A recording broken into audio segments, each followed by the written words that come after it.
Order at 10:03. We have our agendas out to us and in front of us. Is there any additions? And I will apologize in advance, Mr. Chairman. These are small, but they're many. You didn't get this before. Well, no, so there's just a couple of things. I don't want to send staff under the bus. We could do this later, but it seems to be better now. I'd like to have a resolution.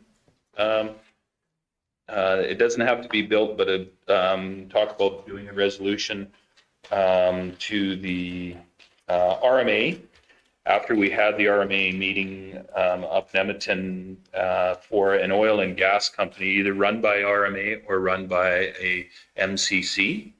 And this will be mostly just for information purposes to start the ball rolling. And then 7.5, some discussion around a letter to FCM. Again, discussion that was at the RMA. And then also 7.6, a resolution to decentralize Alberta government.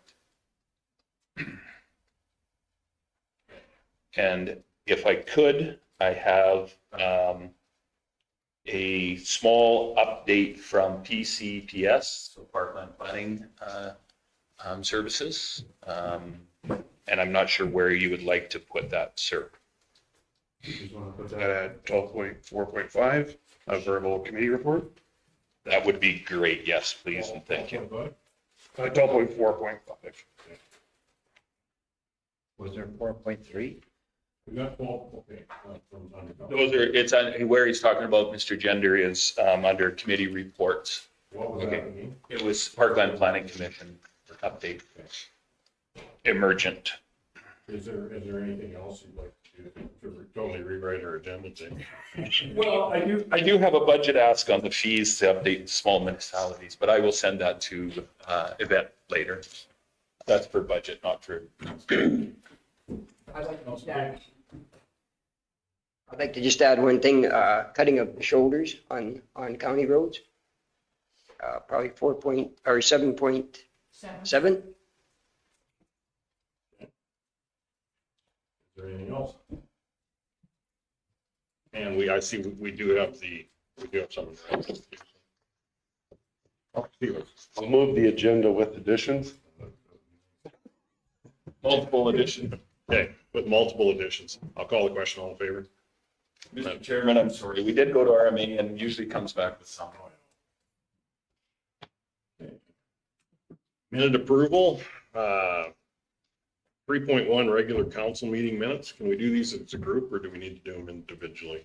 Individually is preferable for minutes.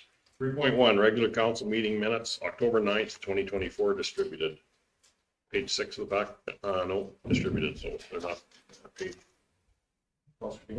I'll move that we approve as presented. Okay.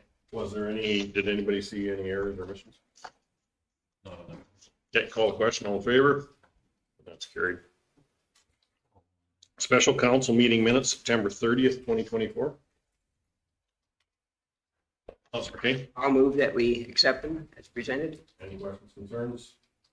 Call the question. All in favor? Carried. 3.3 annual organization meeting minutes, October 21st, 2024, page 8. Councilor Stolberg. Move that one. Any questions, concerns? Or Councilor King? I think it was that one. There was one of them that had a lot moved by, but no names behind it. So I just wanted to see if that was okay but I can't see it now. Just can't pick it up. And Mr. Gender, did you mention there was one that you said that there was an issue with as well on that? I thought I made a little note, but I can't really find it now. Go ahead. Oh, yeah, I see resolution 393 on the organizational minutes, page 12. And we can refer to the video to double check who made that unless somebody remembers. Which motion is it? 393, We Control Act Appeal Board. We control like appeal board with Mr. Schulberg. Okay. Yeah, we have quite a bit of conversation because there's 4 on them. Yeah, and we started the conversation before lunch and then discussed the pest control after lunch. So Okay, so that's a correction to them. And Mr. Chairman, I think Mr. Gender brought up to me as well. Did you find it? No, I can't. Like I thought I highlighted, but not. The Michelle, Pest Control Act. yeah, 394 is the other one as well. No, it was one where we had a secret ballot, but it was somehow their names were put there and it shouldn't have been. That was the Red Deer River Users Group. Right. So in that case, so it's a secret ballot, but the motion was to approve, or not to approve, but to ratify that that was. That's the correct, result. okay. And there was opposition to that motion. So that is accurate in the minutes. Okay, so that's how that worked. I didn't look it up, so that's fair enough. Any other questions on it? Call the question, all in favor? Carried. And committee of the whole minutes, we've got September 26, 2024. Councilor Stewart? On that one, I did see an error. It was the September 26th meeting, and at the end of the minutes, it says next meeting date is September 26th. So, Is there any others? Spinning our wheels. Stop sleeping when we approve these. I apologize. Okay, any other questions on that one? Call the question, all in favor? Or I guess I did have a motion to approve though. I'll give you the motion to approve Okay. with amended. I'll call the question, all in favor? Did you? I don't think you put the motion for it, it's on the mistake, so. okay, well, I. Fair enough. Okay, October. We'll arm wrestle later. 3.4.2, October 23rd, 2024, page 22. Organization, our committee of the whole minutes. Any questions? on Keep us moving, go ahead. Okay. Call the question, all in favor?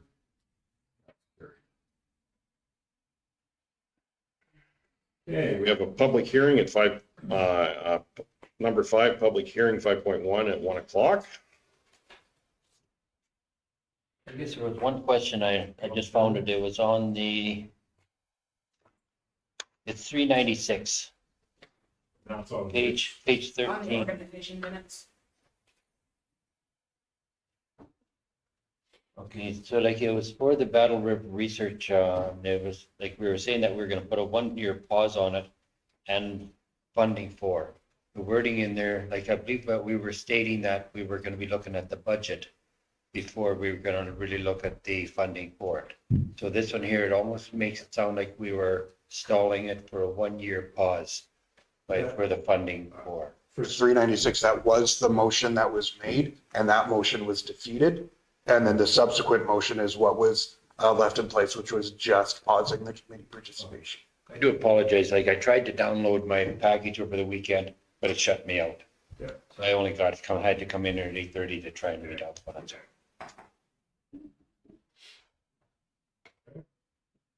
Our delegations, we have one coming at 10:30 for the Stettler Public Library, and then I would assume it's also for lunch. We've got our photo calendar contest winners.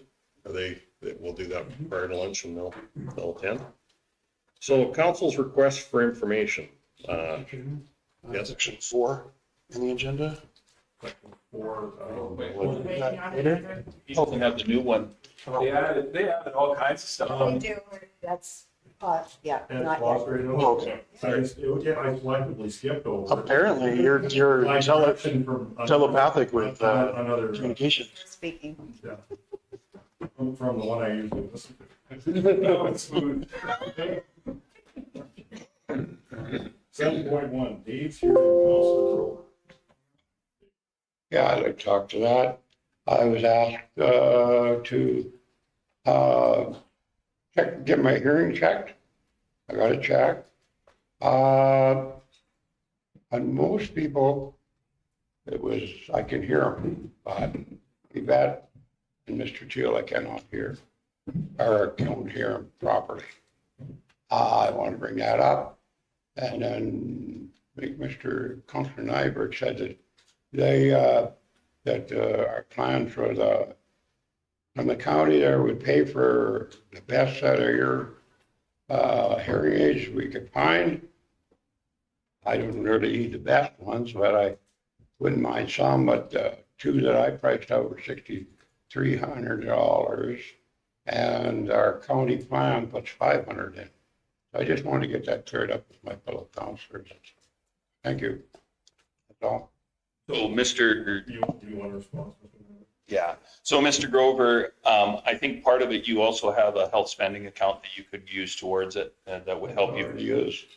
Could help you to do it. Plus, if you go back, and I'm not going to be the expert on this, but I know multiple people that have gone in. If you go and talk to the individuals at the hearing center, they'll help you through WCB. You worked equipment for many, many years of your life, as you multiple times have told us. I think there's some programs out there. I mean, So, yes. but as far as the county, 500 in a handshake, or, so it isn't, you know, I think they should, not just for me, but I think they should improve that a bit. That's why I brought this up. That it should be a little bit more money now. Thank you. I'm still a little bit surprised how good the county's benefit plan is.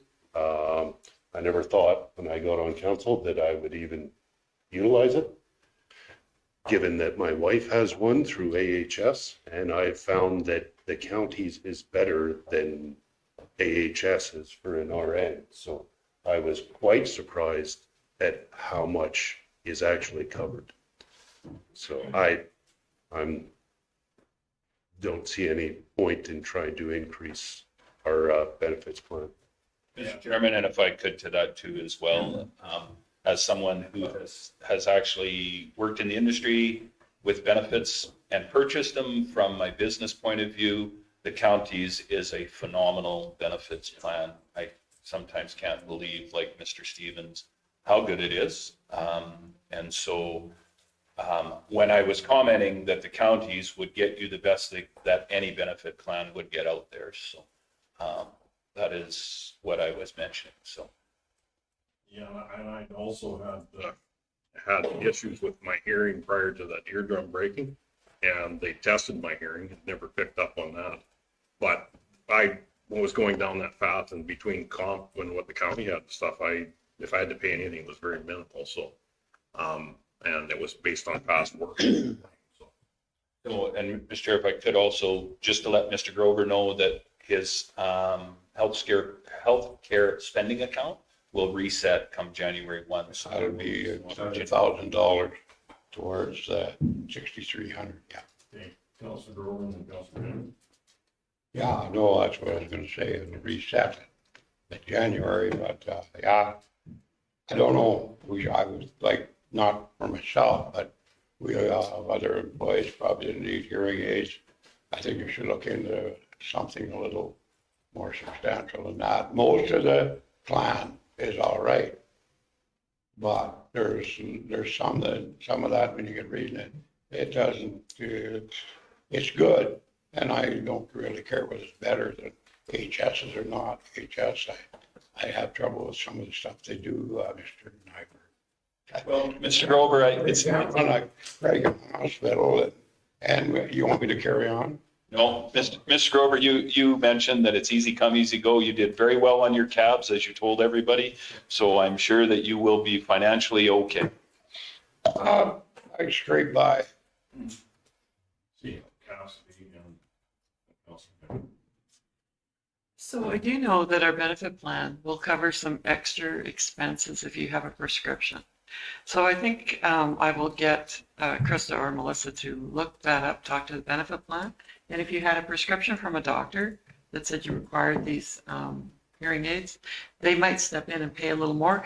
I know that's how they pay employees for CPAP machines and things like that. And some of these CPAP machines are, $2,000 to $3,000. So our benefits do pick up a majority of that. So I will have them look into that, and if it's okay, I'll bring it back to the next council meeting. Councilor Gender. Myself, I have benefits, say like from the hearing aids. Sometimes I wear them, sometimes I don't. Sometimes I find that they don't do any better than what the natural hearing aids.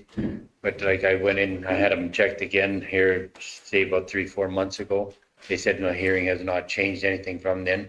The hearing aids have, I'll say, improved. You can now get ones that you can just plug in and they're rechargeable batteries. but then the first set, it was totally covered. I didn't pay a dime out of pocket for them. So between the health benefits of, say, like with the county and our own personal, they paid for them. And about every 4 years, they will pay, you can have about the same results back from them. To myself, I wouldn't be beneficial until midsummer next year, but I could get them, and I'm not a dime out of pocket. So good opportunity to talk to Mr. Gender. He seems to have navigated it fairly well. He navigated pretty good, or he didn't spend his health savings for 5 years. Can't. So I'll carry over once. So. One of the two. So, Mr. Chairman, I think we received that information. Okay, call the question, all in favor? That's carried and CO passes and this is rejected.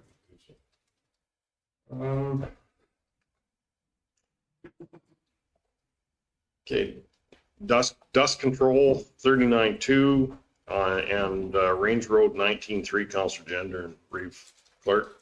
I haven't talked to Councillor Gender on this yet, but I'd had a call when he was away on vacation about, it's that Hall Road that goes east-west and then south to past Stettler Oil and Gas. And at Thanksgiving, the occupant right at the corner, he paid to have oil put down. And he said, I understand, talking to staff, that we actually reapplied some also, or put more on, because after conversations with Councillor Gender and the individual.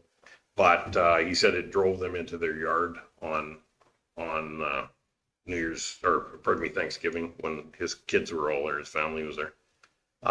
So it was the MG30. Initially, the MG30 was placed on the road as requested, Yeah. and then oil was placed on after that.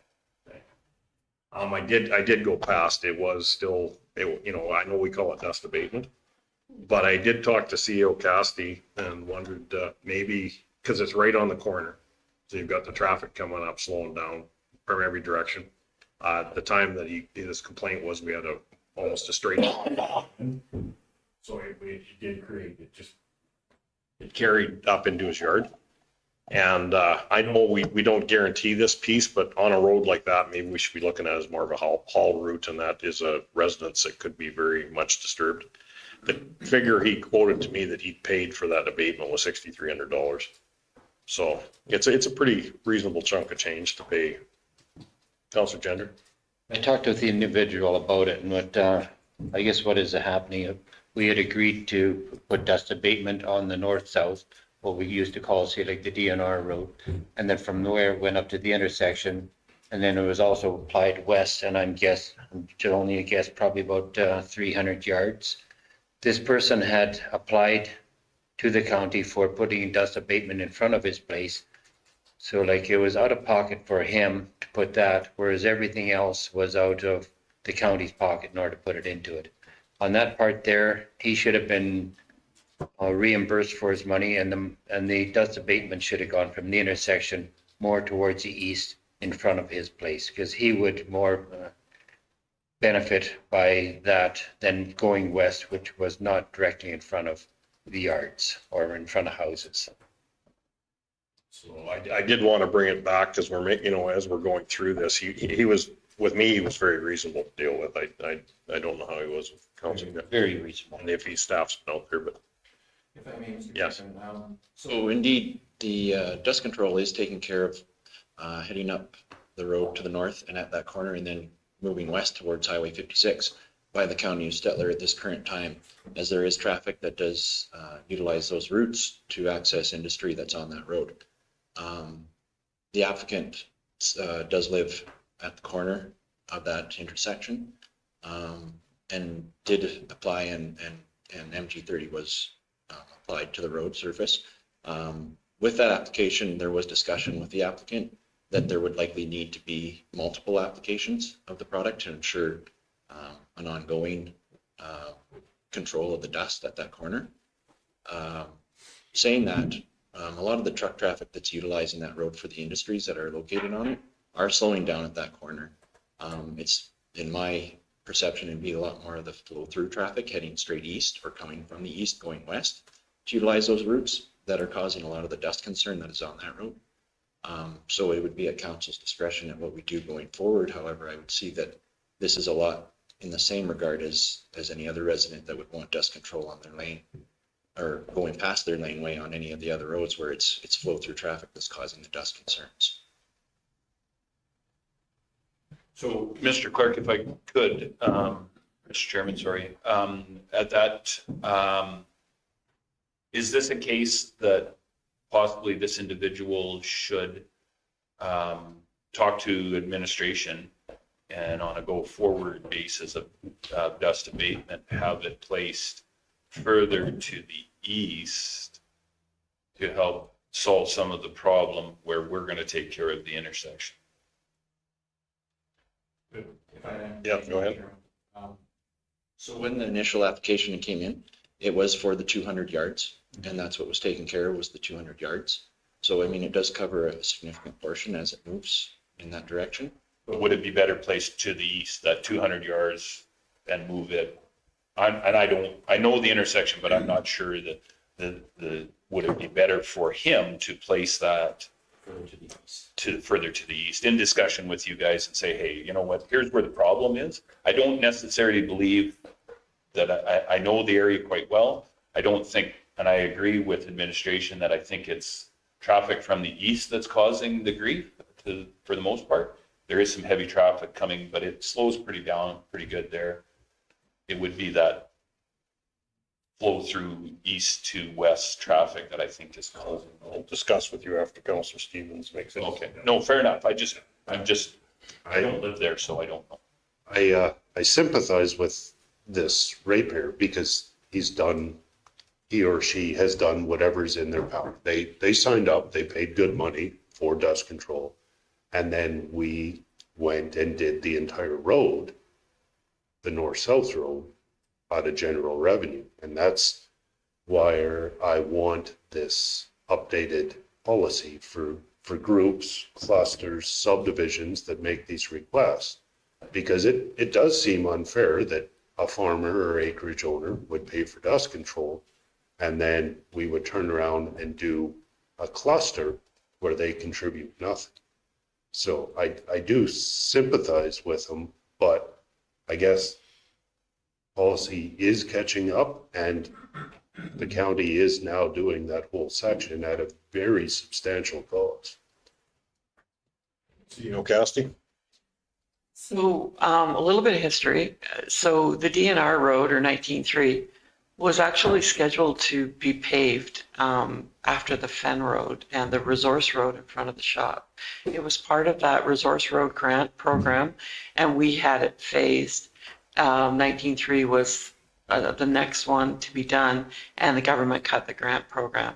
And it's pretty healthy cost for the county to undertake on its own. But I do think that perhaps we do need to take a better look at our dust control. That the county's paying for it. Right now, we're doing all the cemeteries that are along gravel roads. We're also doing the Warden Road. And I'd like to get some traffic counters on that road because I don't think there's a lot of traffic, commercial traffic on that road anymore. They're coming from the west end on 835 and coming on the pavement. That road is becoming a ring road for any trucks or any people traveling that don't want to go through Stettler. They're turning off at 56 and they're coming down that road and they're hitting Highway 12. And if they want to go south, then they get on the paved resource road that we have. So I think it'd be worthwhile. Then I'd love to get some traffic counters on that section of road because I think we're really going to be surprised at the amount of traffic because any day you drive up there, she's pretty busy. And one thing that we've been trying to do is identify spots, and for safety reasons, on highways where, they have heavily traveled gravel roads. And when they come up to the stop sign, the dust comes in and blinds you and, don't want to be responsible for a serious accident. So we have been concentrating on those areas too. So if council's okay, perhaps before next spring, we can take a hard look at some of these haul routes, the scholared ones. The next one, we just re-gravelled it. We did give it one application this year, and so far knock on wood, we haven't had any complaints. It seems to be holding up pretty good. Wait till after today. Yeah. Yeah, Councilor Gender and then Councilor Grover. On that one there, I believe that he had applied for the dust suppressant prior to us okaying like the rest of the road. It's very likely our public works saw that it was done and just decided to take off the other way. And if we do traffic count, it'd be nice to do a count east of the intersection and also west of it to show us where how much traffic is being diverted around that in front of his place. Councilor Grover. Coming away from the intersections should be the county's problem. Down there, I'll pick on Ben Road or Fritcho. They've done both them. They hadn't done a little bit. Now they do a little farther. You've taken all the washboard out of there. And then no dust coming out onto the main highway. And it's our ratepayers that are going there, and it's the same with this one. Should go, county should be doing from the crossroads or from the corner on. Because in the long run, it helps us, it doesn't help. It saves collisions and all the rest of it. Councilor Stevens. I'm prepared to make a motion that we bring back, administration brings back a list of every area outside of the individual requests for dust control that we perform in the county to a future committee of the whole. Councilor Nyberg. So before we get too carried away with this motion, it seems to me, and Andrew, maybe help me out with this, do we not have a motion or a request to administration to review our dust control policy? So I think we could add that into that without reinventing the wheel. We're going to just throw another motion on another motion on another motion too. We don't usually attach maps to policies, but we could bring back. But we are going to have a discussion at one of the go forward. We were on dust abatement. To talk about dust abatement, and I'm sure that's on there. So versus a motion. A couple months ago, I made a motion to bring back our policy targeted at the clusters or subdivisions and trying to make that more fair and treat them the same way as we do our farmers. I think this would be Could I just add to that a little bit then, Mr. Stevens? Could we instruct administration to add maps and to the discussion of the ongoing discussion on dust abatement? Does that work for you? Yeah, I'll accept that as a friendly reminder. I'd like to work with Greg and see if we could get some traffic counts on a couple of those roads because they kind of open your eyes when you see the actual traffic. Yeah. And just if I could, Mr. Chair, we do have plans to have that discussion, correct? So we could add that to that. So if that wouldn't be. You're really looking to just link the two. Yes. And that discussion was going to be in the winter, spring, so that we'd be ready for next year. Go ahead. Mr. Chairman, we do have the maps. They are printed, they are ready. Okay. All those locations on maps, so that would not be an issue to bring those forward. And this will be a budgetary item, unfortunately, and we just, as much as I would like to pave every road in the county of Stettler, we can't do everything, so. And the reason I brought this back is this isn't the first time they've paid for dust abatement in front of their place. They went from calcium to oil. And I think as much as anything, they were somewhat disappointed in, even if it was explained, and he did say that they said another coat in next year. But he said it was just so much different than what the calcium was too. So, and I did drive it. There was dust blowing into his yard the day I drove it. So I just thought it was worthy to bring it back. So I appreciate it. It's a beautiful yard too. Yeah. So we have an amended motion with friendly amendment on the table. Call the question. All in favor? That would be carried. Okay. Art. You're okay with that? Okay. We've got our 10:30 delegation here, I think. We see the three, so it's usually the three that come. So we can. Here's good. Here?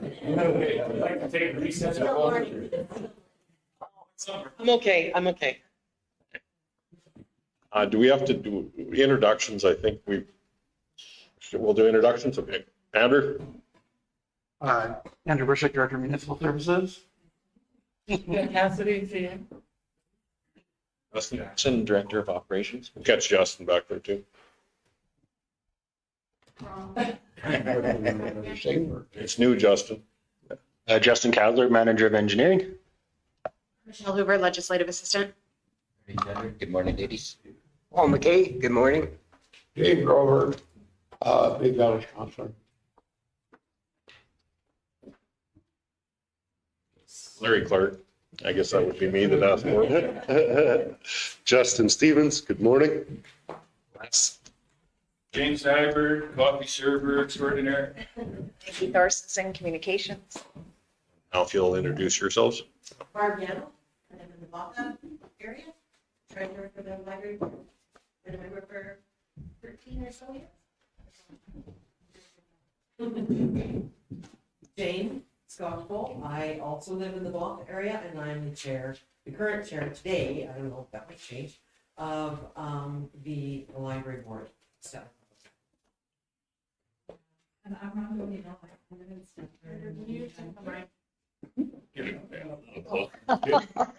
Okay. You have to remember, she's a librarian. She's used to being quiet. Have a library voice, usually. Yeah, so ours is not a shush library. Pretty loud. I'm the quiet one, so I sneak up behind the children and just look at them until they're quiet. So I'm Rhonda, the manager of the Stettler Public Library, and I live in Stettler. And we're very thankful that you have given us the opportunity to come and present our budget and update you on some of the things that have been happening. And I have the best board members, so when you are appointing them, please know that they have volunteered to stay on forever. So you might recognize this slide from last year. It's a little bit updated. What it does is point out all the things that libraries do nowadays. A lot of people that I encounter still believe that libraries are shush palaces with books on shelves, and you come in and you be quiet and you take your books and you leave. But that's not the reality in Stettler, nor is it the reality in many libraries in Alberta. Now we're doing as much as we can to become community hubs and to assist people with whatever information needs or needs to connect with others that they might have. So we look at lifelong learning. We're running programs for all ages. Of course, you can get books, movies, games, information. We aim to have something fun for everyone, all ages. We promote healthy lifestyles through different programs and our collection of books. We help newcomers make connections in the community. We provide people with access to information. And one of our core foundational precepts is intellectual freedom, which is in the news more and more these days. We believe that everybody has the right to decide for themselves what they're going to believe and to read literature that supports that or doesn't. So yeah, let's see. Public libraries, they're gathering places where people of all backgrounds, regardless of their socioeconomic status, can come and hang out and connect with others over shared interests. They're bridges to reliable information sources. There's a lot of fake information out there, and libraries can help people navigate to, more reliable sources. I think there's a lot of bias depending on which sources you are consulting, but we try to provide people with balanced and reliable information. And we're also providers of digital literacy support. There are a lot of people who, for whatever reason, they don't have adequate internet access at home, or if they have it, they're not able to use it. They're not able to navigate complex user interfaces with the government. Certainly, we see that a lot at the library, and so we're always helping people navigate government forms and things like that online. So we'll move to the next slide. And this is just kind of a snapshot of what we've been doing the past couple of years and how we've been performing so far this year. We see our outreach. I'm not sure, I think you all have it on screens in front of you. Good, because the text is small. We're up to 3,101 participant interactions so far this year. So for example, we go out to the lodges or we go out to colony schools, and at each visit we might deal with 10 to 20 people, sometimes more. Each one of those people are counted each time we interact. So for each visit, so far we've interacted with 3,301 this year, which is up from the previous 2 years. So we're picking up clients, especially in the lodges. Brandy Roper, one of our library workers, team members, valued team members. She does a lot of great outreach with people who have visual disabilities and are otherwise homebound. For programming, we are at the end of October, 5,073 people have participated in various programs at the library, which is up from 2022, and we still have 2 months to try to break 2023. It might be close. Circulation, we are at 70,483 books lent out this year, which is, we still got a little ways to go, but we usually circulate between 6,000 and 8,000 books a month. So we'll see how far we can take that. Our active members are up, and by active members, that's the number of cards that we've issued. So when you're looking at that number, please know that it also includes families with multiple members who all share one card. So it's not, so many people have cards, but there are so many active cards out there. Some of them would be family cards. And then I think the last one is library visits, and you can see we've come back from COVID. 2022 we were coming back, and we've beat 2022 already. And 2023 we had 67,000, and I think we have usually about 6,000 people through the door. So I think we're on track to at least match what we did in 2023.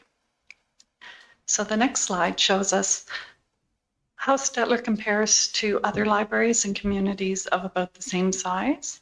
And you can see we're right in the middle. So we took, 4 libraries that were smaller, the ones that are, sequentially smaller on the larger public library statistics spreadsheet that we can get through Public Library Services branch. And then we took 5 that are bigger just to kind of balance it there. And you can see for the populations of, these are just for the towns. It doesn't include the counties, my apologies, but we're trying to compare the same size communities. Circulation, we are the highest. You can see 89,574 for 2023. And of all the libraries, between 5,101 population and 6,635, we're the highest. So I'm really happy with that. Our community, they like to read. They like to borrow books, and they like to read, and they like to borrow movies, TV series, and all sorts of things.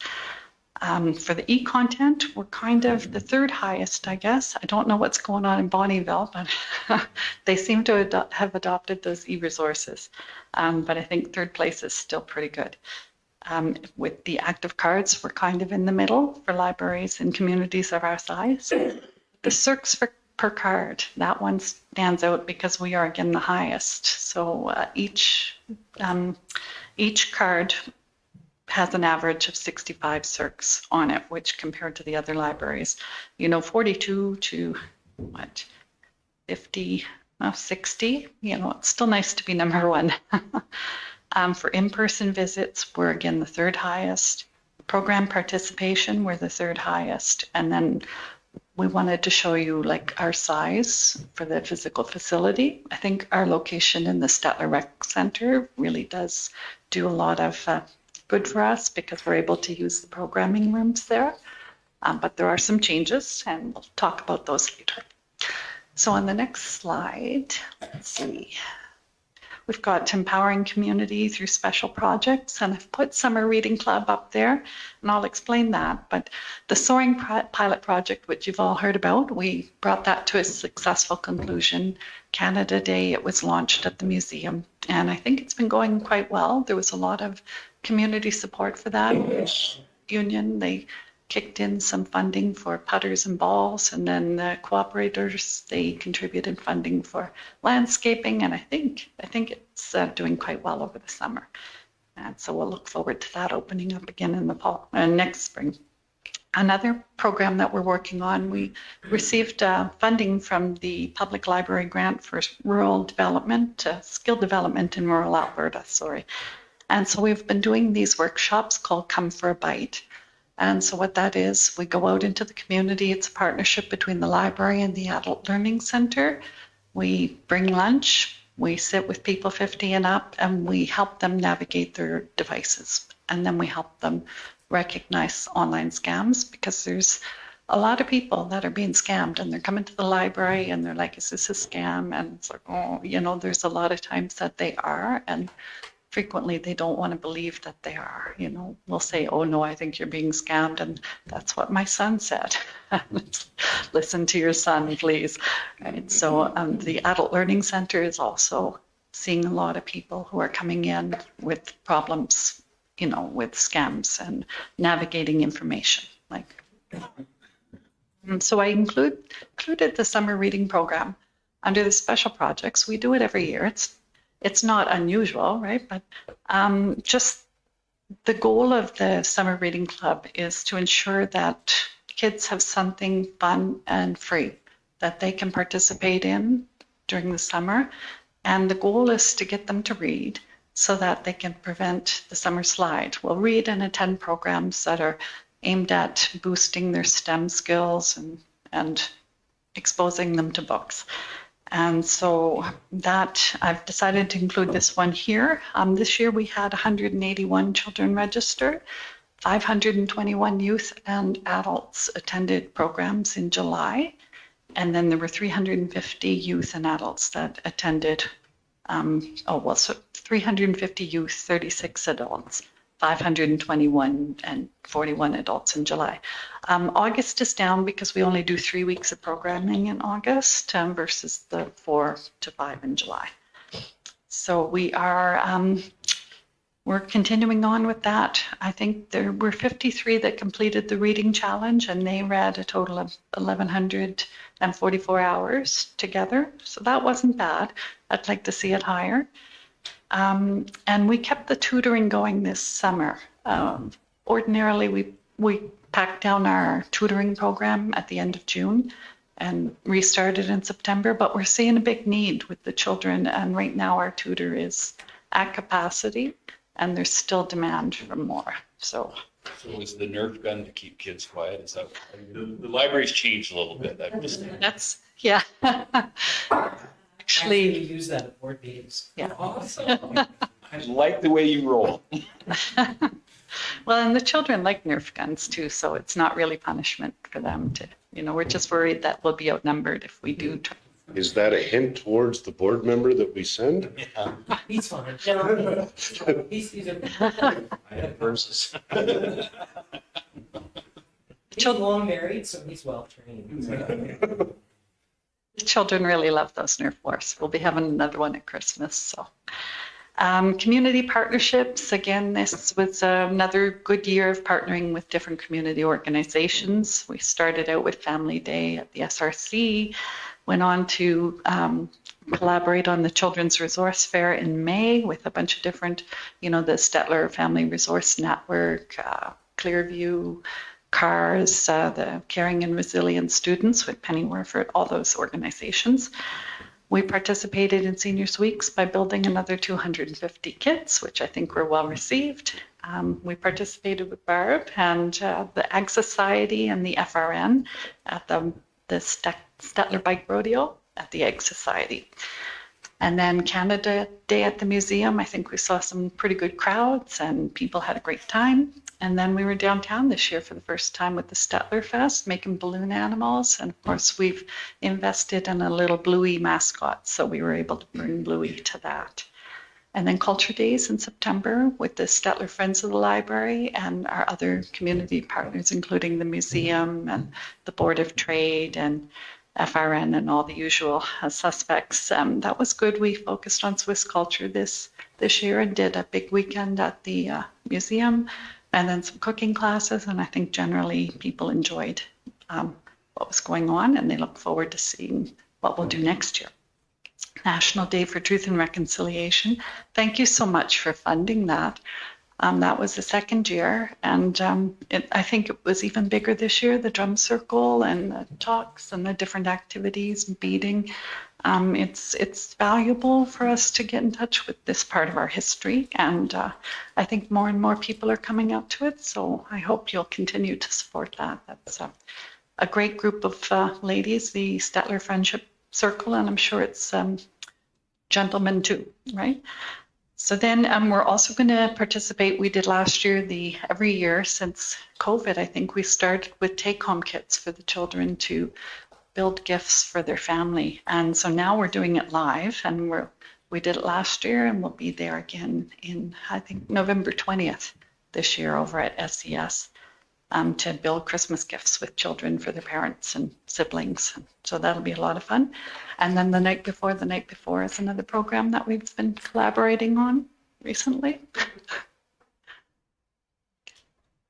And so back to the idea of programming for all ages. We try to have something for everyone, from the littlest littles. We've got the read and rhyme program 3 days a week, and we've also got the 1,000 books before kindergarten. I don't know if everybody's heard about that one, but they sign up at the library. There's a free app. They can come in and print log sheets if they prefer, and for every 100 books they read, we give them a free board book to keep.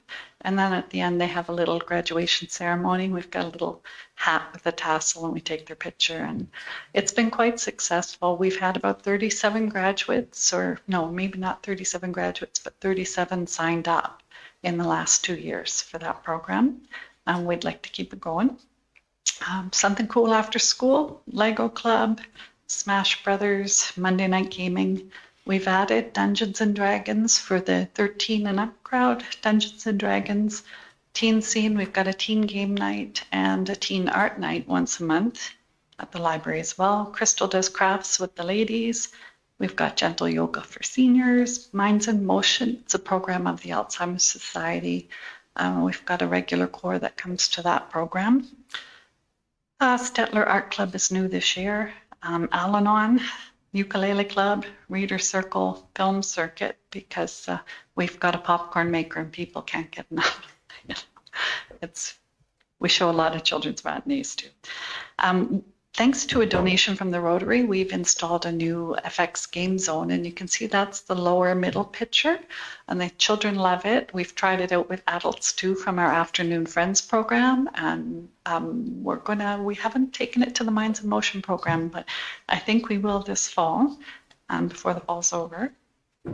It's been a great boon. If we turn it on during hockey tournaments, the siblings come in and they're jumping all over. We invested in martial arts mats because nice and thick, right? Because there is some very enthusiastic playing going on. See, and then every month do a council meeting there. you can put on the games. And then we do special events every month too, author readings and different talks, travel talks. Rifle. That's all right. You get a Nerf gun. You can bring your Nerf gun. It's like the Disney World of Stettler. We do a lot of fun things. Sorry. And community members agree that the libraries are important. And so we took some quotes, new quotes this year from our survey that we did during the trade show, as well as some feedback that we've gotten. I've gotten so much feedback about the tutoring program. One of the mothers, her little fella, he comes regularly and he's doing really good. And she's so pleased that we're able to offer that program. And of course, people, as a working parent, relieved to know that their kids have a safe, welcoming space. I'm not sure the kids are reading, working on homework, or relaxing. I think it's more like hanging out with friends and playing on the computers, but they do browse the collection and they sign out their own books, so it's great. And then Melinda Gates, she kind of sums it up. Libraries are a cornerstone of strong communities, providing people with access to the resources and information they need to improve their lives. From books and computers to job search assistance and skill building programs. So that's what we're kind of aiming to do here. And so now to the numbers, which is, I guess, is the important part. Much of our expenses have not gone up. You will see there are increased numbers under library materials and programming, and that reflects we will be paying a little. In the past, we were able to use the SRC program rooms for free, but our programming is through the roof. Like I think in September we did 80 or 90 different programs. Not all of those are we using the program rooms, but for the ones that we do, it's an increase over previous years. So we've agreed to help offset some of that usage by paying a little bit for some of those rooms and only using them when necessary. So that went up a bit. And then office and maintenance, we were able to take that down a notch based on current spending patterns. This is our audit year, so that has gone up a bit. It'll go back down again next year. And then the requisitions payable, and that's what we pay out to Big Valley and Donalda. And then the staff wages and expenses have gone up.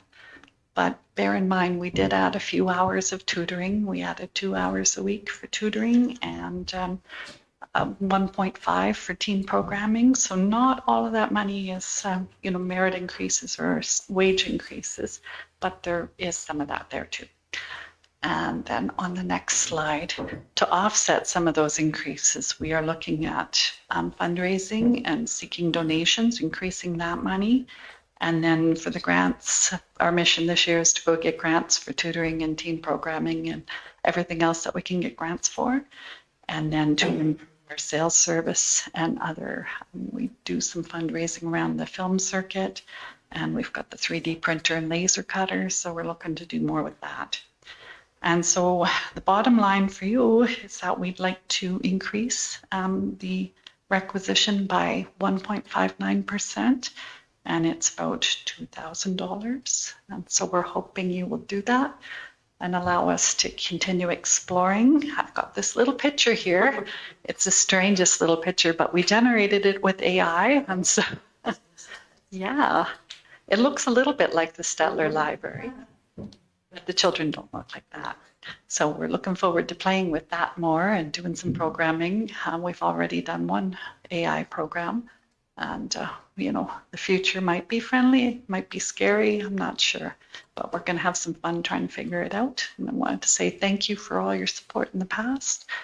And we hope we can answer any questions you might have.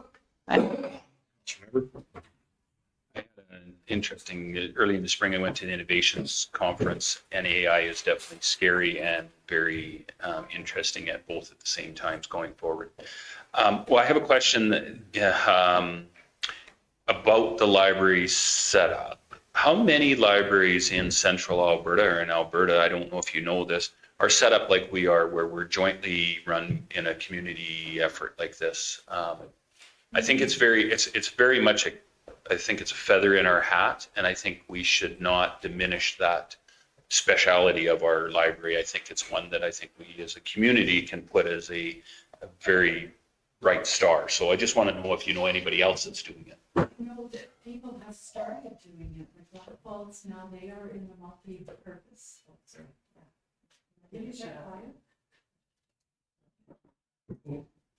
It should be, it'll only light up when you're actually talking.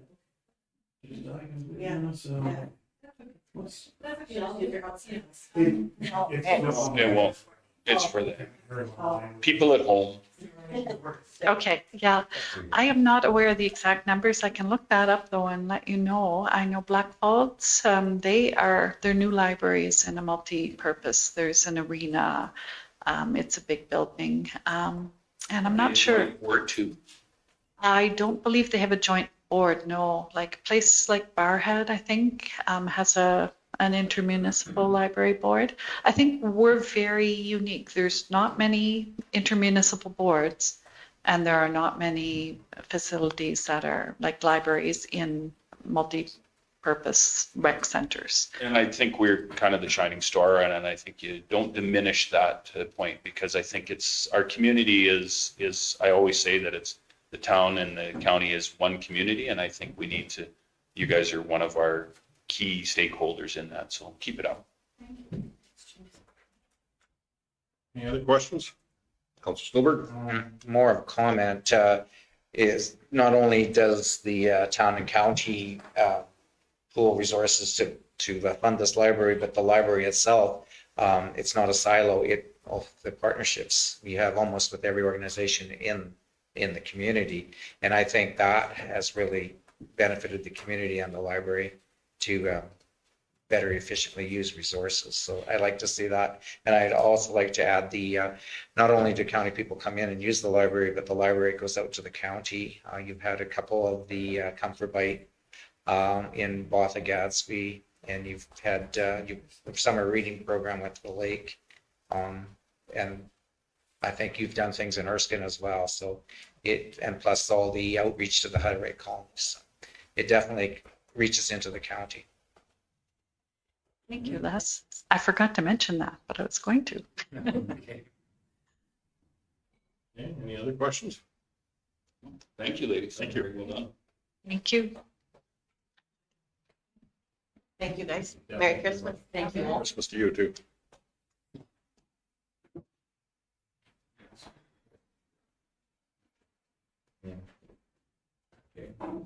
Mr. Chairman, it'd be appropriate if I made a motion to approve their. Not on new business yet. Oh. But we can step to new business, 8.1 request for decision, Parkland Regional, no, that's Parkland. That's Parkland. Okay. Yeah, I guess, yeah.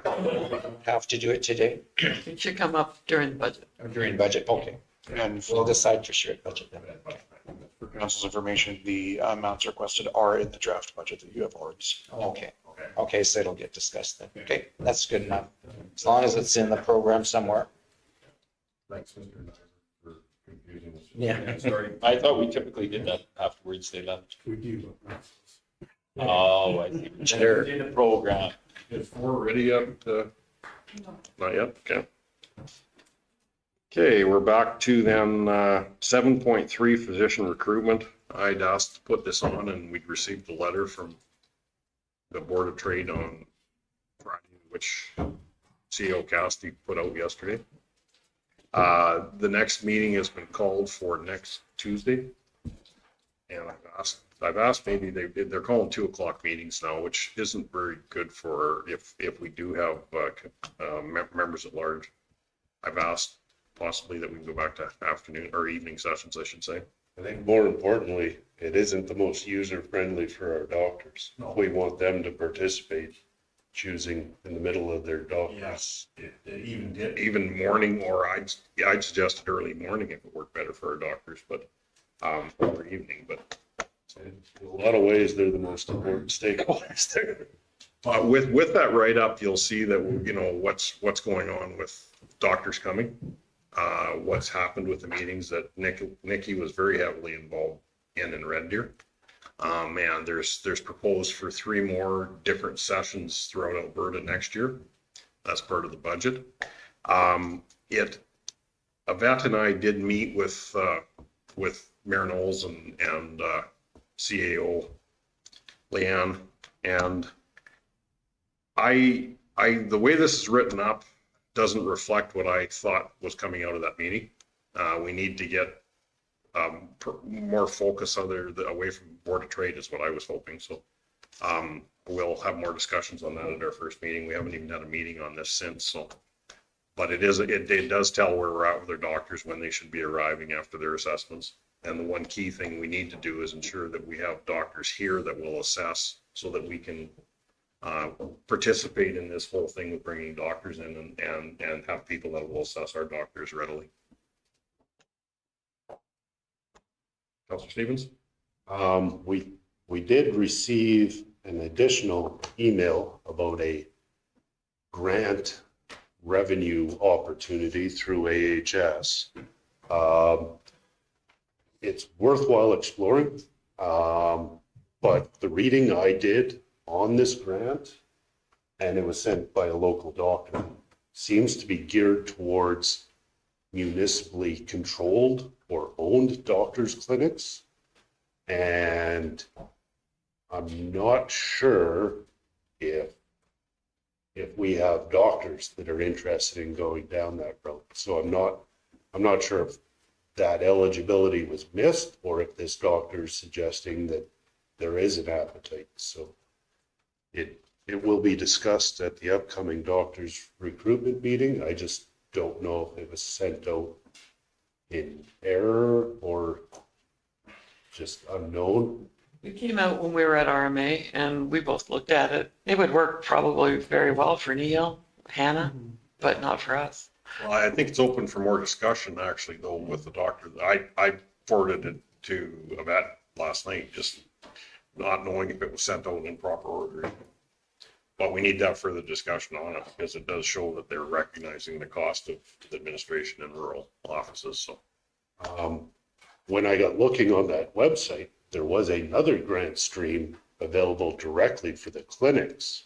And that was for encouraging clinics to move to a PCN style network and to bring on additional staff for that. And nurse practitioners are eligible. And I think it was, they would pay up to 150,000 for a nurse practitioner if you brought one into your clinic. And I know we had previously got a request for offsetting some of the overhead costs associated with a nurse practitioner. So it would be interesting to send that one out to the clinics to see if they've participated in that or if it's something they were unaware of. I've also, this steps away to doctor recruitment, but our, it's still connected to doctor recruitment, but I'd had a couple of calls in regards to us stepping away from the Health Foundation because the individuals felt that it was very closely linked to doctor recruitment with a lot of the equipment that was bought for hospitals, et cetera.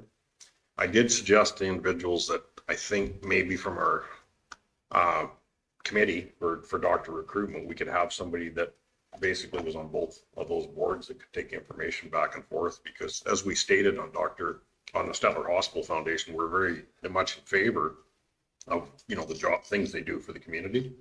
And we offer financial support when it comes to their festival of lights and if it's something that comes through council that we feel is worthy of sponsoring. So that part, I think we need to I'll bring forward to that next doctor recruitment meeting too, because I don't want us to be criticized by the community and not know the reasons why we stepped, we stepped away from that because we felt it was a very well-run committee and that they didn't need our overriding influence and could come to us at council at any time if they need help with decision making. So. Councillor Stevens. I think it's important to communicate with the Health Foundation, but there's ways of doing that without sending a rep to every meeting. I mean, it would be perfectly acceptable, I think, to send our committee reports to them. We have to do them for our council meeting to CC them on our committee reports. They would be in the loop and it would be a far more modest cost doing that than sending a rep to every meeting. Can I get that to a motion? Accept for information, Councillor Stevens. I'll make that motion. Okay. Any questions, concerns? Call the question, all in favor? Carried. 7.4 RMA resolution for oil and gas company. Mr. Chairman, we were at the RMA and this last week with what I would say was less than stellar response coming from the ministers and the premier about how we're dealing or difficult of dealing with these so-called zombie oil and gas companies. After talking to a number of other councillors from other areas, one that is now a VP with RMA, and then suggested that we look at doing possibly that the RMA runs an oil company, and when these companies go defunct, we take it over, and then they're playing some games with us. Some of these zombie companies are playing games. They'll drop a fold a company, and then these wells get put into the orphan well, and then they change and they go and pick up all the good wells. And we've seen it multiple times, seen it in our area. And I think that behooves us to change the playing field. If you can't beat them, join them. This is kind of my thought pattern on this. The suggestion was that we look at doing an MCC, so a municipal crown corporation setup, or have the RMA set it up. But I think I think it's a discussion that we need to have at the RMA table provincially. It's not just us that it is affecting. And I'd just like to make a motion that we instruct administration to start down the path to investigate a resolution to go to RMA, either an MCC or have RMA run a oil and gas company. They already run a very successful purchasing company. They run a very successful benefits and insurance company. This would be one more asset in their portfolio, and I think they do a good job. But I'm not opposed to having a municipal crown corporation set up either. So, Councilor Grover? Yeah, I would be in favor of RMA running. Crown Corporation, yes. Where you take them back and they don't go and just cherry pick the wells that they have to, if you go to sell them, they sell the whole works. And get away from abandoning wells that are feasible. Like, okay, because that price of gas, what's it gonna do? It's gonna go up, is it not always? It's going to over the 5 years, 10 years, 15 years. It'll keep going up, so that some of the wells that aren't feasible now might be feasible down the road. And, yeah, you know, and these ones that are paying I have a bigger problem with, the ones in my area that don't pay their lease, they don't pay, don't try not to pay us, and they're tied all the time. They should be dealt with them. I think the gate should be locked and they should be out of business. That's my personal opinion. I'd just like to better understand what you see the benefit to having the Crown Corp versus an RMA. Well, I think RMA's got enough on its plate right now. Unless they hire more staff, more everything. They're full plated. I think they've got their hands are full. I think that you had one that was just dealt with that, you'd be better off. so Mr. Chairman, to that end, I was the one who, in the past, I've looked at an MCC, you know, the EPCORs of the world who are successfully run by certain municipalities. I think when I spoke to the past president of RMA, Paul McLaughlin, and the current VP, John Burrows, when we were having those discussions, this is a province-wide issue. It's not just our issue. So looking at it from that standpoint, it might be better off to have a provincial body like the RMA set up a company as a separate entity and run that. So, but I would like to look at the benefits of both, right? So whether it's a municipal crown corporation run just by us or the RMA provincially run, a lot of these wells and a lot of these companies operate in different districts and areas, so it's not just us. So RMA might be a better fit after talking to these guys, but worth investigating on both sides of the fence. Yeah, I don't think so. That's my opinion. I was down in Calgary again yesterday at mature asset meetings. I think the situation, if RMA was running it, would really snap some people into attention because they know right now they can turn these wells in and then they can absorb it back. Also, too, talking with, I won't say government leaders, but government bureaucrats about taxes once again. I think it would be a lot better situation if we as RMA were talking back to our members about taxes. And when gas, basically when our natural gas is worth 25 cents on the spot market, the best spot for that gas, in my opinion, may be right where it's at. So that 5 or 10 years from now, when if we start to lack natural gas, we still have things to heat our rural homes, etc. So I do think it's a good idea. Yesterday we were in the third meeting of 4 on the taxation. The presenters came in with a different style of presentation than what we were kind of proposed after our second meeting, but we had very strong rural representation there, and they They say they like our opinions. I'm really not sure if they do or not, but we are invited back. There's another one today, but it wasn't on taxation. It's on new ideas for what to do with orphan law. So, and then there's another one. You're good at new idea. Yeah. So with it, I do think it would be controlling our rural destiny a lot better. And then we could be showing the Alberta government too about how, with royalties and all those pieces too. So I do think there's value there. I do think there's risk there. So everything would have to be looked at and taken forward. But the RMA would definitely have to staff up. There's nothing you can do with the existing staff. You'd have to have field operations. You'd have to have engineering staff, just everybody. So it would be forming a huge company. So they would have to know what they're getting into. So, Mr. Chairman, absolutely. And I think there's still profit in the oil and gas industry. One of the things that we're always asked about, well, what about the liability of some of these wells? Well, we are a creature of the Alberta government. And our members of RMA are all creatures of the Alberta government. So at the end of the day, the Alberta government is not changing, the liability is not changing at all. It is just shifting on a balance sheet where it lies. It has not changed who it lies with.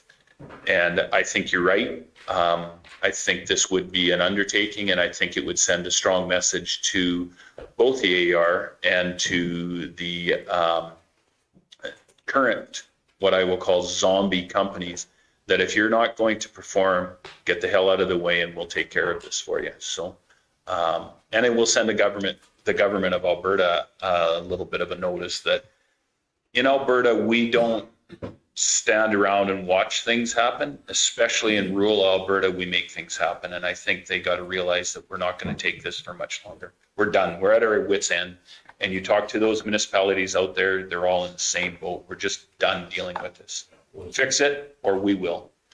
And you look at gas cooperatives, et cetera, and then to me, it just opens the doors where you can partner with your rural people and get a lot more affordable gas and fight carbon taxes. A lot of the things that everybody's battling on their monthly bills now. Councillor Stevens and Councillor Gender. Initially, I was very reluctant to the idea of government competing with private business, but. And then I sold you. Well, I feel like we're beating our head against the wall with a minority of these companies.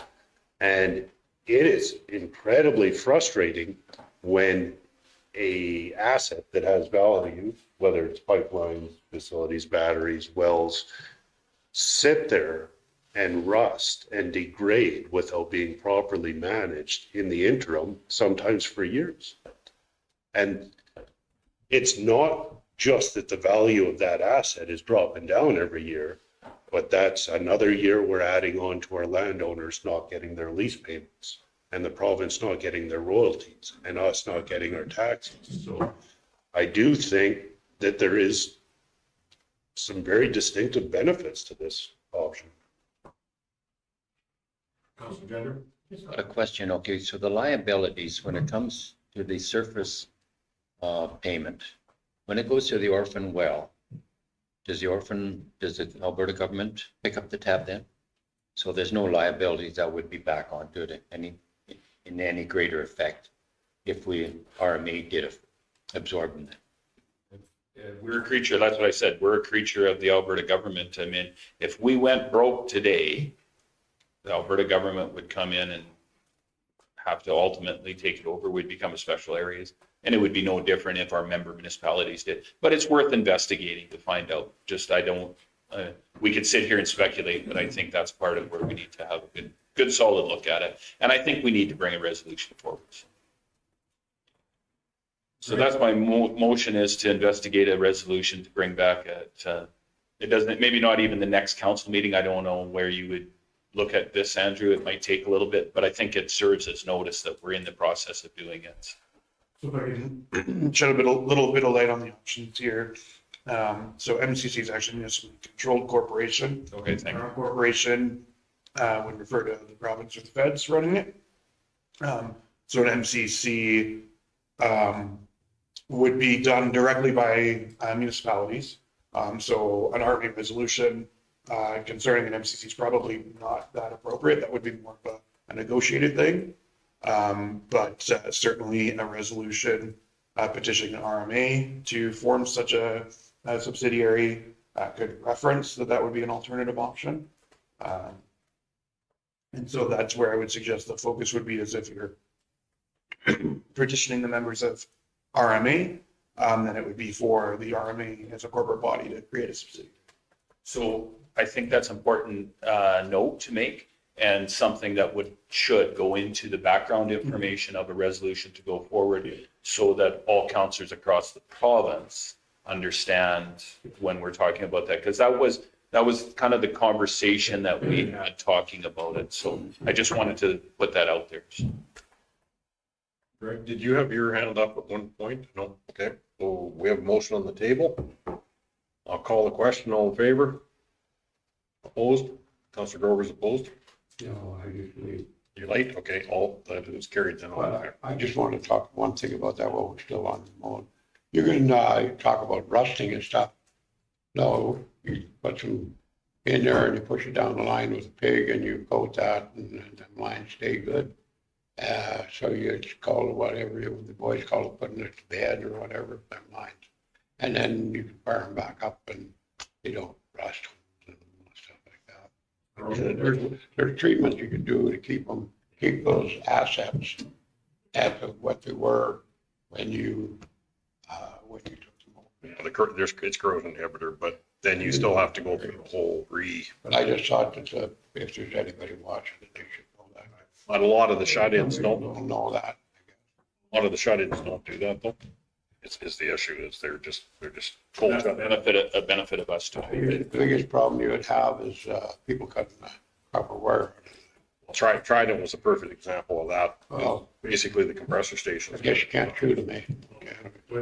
They don't even shut off the compressors. I know that they didn't lead down and peg and run inhibitor. But that's what I'm saying, you can. Oh, if they're put to bed properly, they're a good asset because they're still, it's like the day you shut them off. So maybe we could the RMA could actually have a business and contract to the Alberta government. Well, there's a guy in town that does do that. Hey, now you're talking too much, eh? I know. Let's move on to 7.5, letter to FCM. Mr. Chairman, again, one of the conversations at our RMA was the letter that came from Wheatland County about the participation at FCM. And I don't necessarily, we don't have to go into great detail, but I think before we go ahead and book into the FCM, when do we have to make our payments to the FCM? When are we due to make our payment to FCM for our participation in that? And I'd also like to know what we pay FCM for membership. It was suggested in the letter that the last FCM conference, which I truly believe to be true, was that it was a awful conference. It was probably the worst one that I've ever been at. The facility was poorly run. The host city was poorly managed in their planning and how they executed what was going on. And I think FCM needs to know. I spoke to the Western Canada rep about it. And her and I had quite a lengthy conversation. She was not aware of how Alberta felt, or many of Alberta's FCM members felt about it. But the suggestion is that we boycott next year, and I'm up to go to Ottawa, and I am 100% behind that. I am willing to boycott that. And also the other suggestion is that we take a 1-year hiatus from paying our membership fees. But before we go down that, I'd like to know what the costs are, and maybe possibly if there's some implications that come from that. Councilor Grover? I've been to Ottawa, they know how to run a FCM conference. And I've been to Toronto, they know how to run one. The one in Calgary was just poorly run. You'll run by FCM. If I could talk. I left a bad eye on any people that came to there from other provinces. But I was to the one in Ottawa already, and I would like to go again. But because they from first thing in the morning, at 6:30 till night, you're busy if you want to be. And Mr. Chairman, I would love to hear, Mr. Grover, what you feel the value that you bring back from FCM to the county of Stettler, because, let me wait, hold it, you asked me. Okay. The value that we are getting out of this organization is what I am having a strong issue with, and I'm not the only one. The Alberta caucus is the largest caucus that goes to the FCM, and we still continue to see that we are not being heard. And I'm not sure how else we go there and let them know. RMA had a motion put forward that we had an Alberta room put up, and it failed. And I think the biggest reason that it failed, number one, the cost of $100,000 at the provincial budget was pretty extent, but also the fact that the Calgary FCM, run by FCM, was very poorly run. The breakout sessions were weak, and they were plugged full. So FCM needs to own some of this. And I think they need to understand, because they're not listening to us.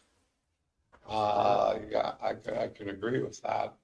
But that one that they put on over there, what we had over 20, around 22 or 25% the people there were from Alberta. So you actually had a voice when you went to vote. But they're not listening to that vote.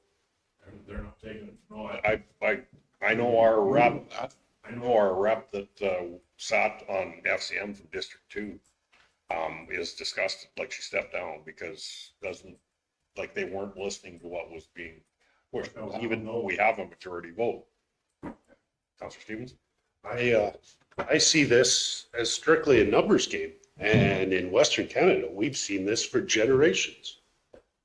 Why, when we're lobbying the federal government and federal ministers, why would they cater to what small rural counties in Western Canada have to say? They know we're not voting Liberal, and there's far more for them to be gained from catering to the Torontos, the Vancouvers.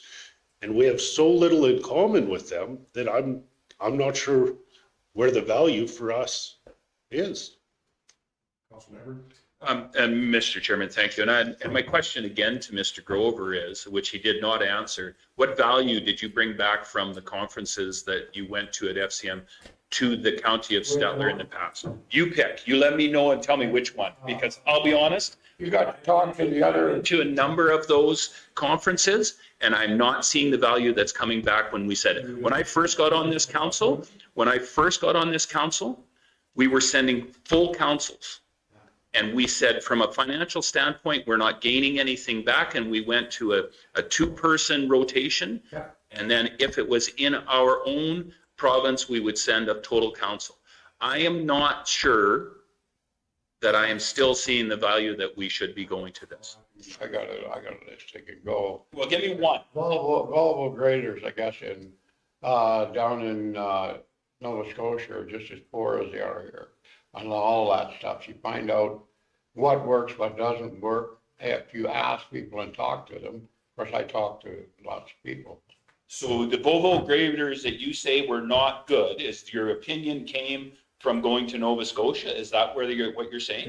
They weren't there, and in Manitoba, they weren't no good either.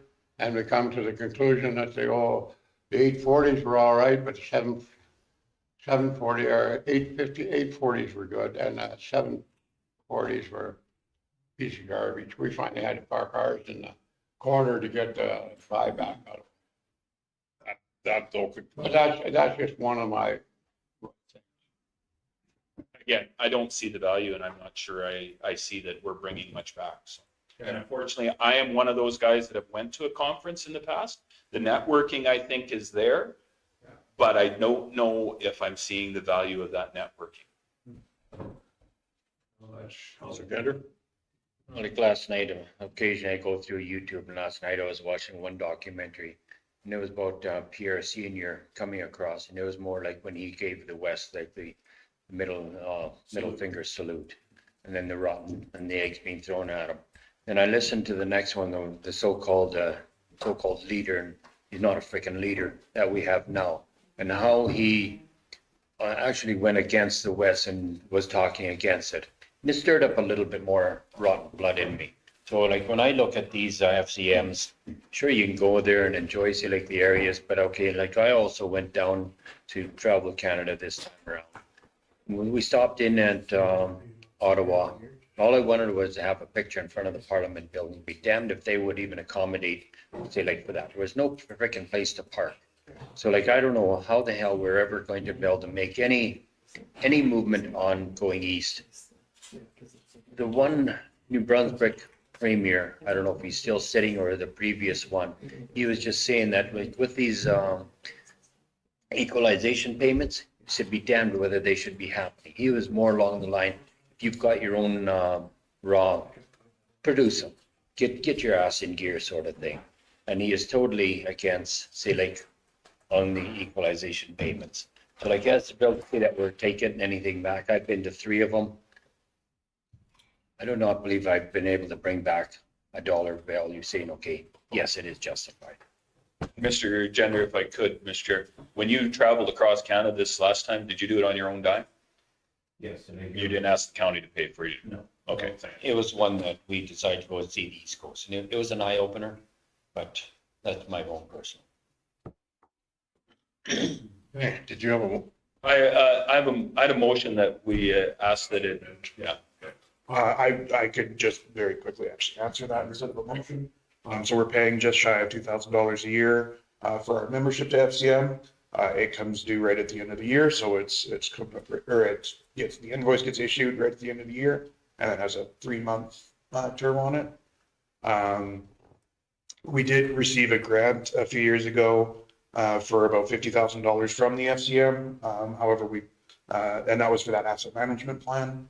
There is a possibility, though, we would have been able to do that through alternative means. So in your opinion, administration's opinion, the value of the $2,000, if we were to not do it this year, what would we lose?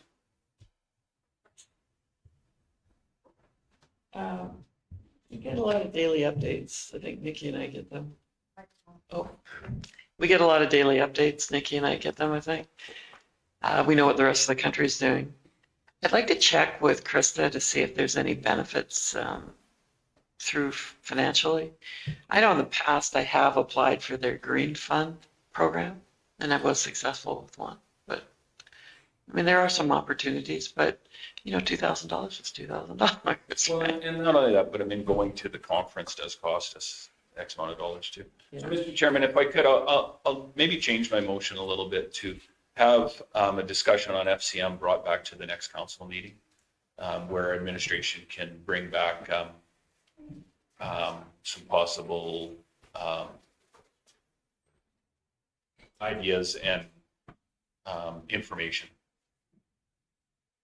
Council or committee of the whole? Either or, I don't care where it I goes. think probably committee of the whole would be a better spot for it. It'll have to come to council after. I mean, if we're going to cancel where it's at the end of the year, it's you do, right? So, I don't know. Looking at, you're kind of making your head go both directions. If you leave it as council or committee, If you leave it as council or committee of the whole, we'll figure out which is more appropriate. Okay, I will do that then. okay. Call the question, all in favor? Opposed? You're in favor? Okay, no, carried. Okay. Now back to 4. I think, yeah, we've got 5 minutes before our next delegation, so. Did you guess? Telepathic conversation.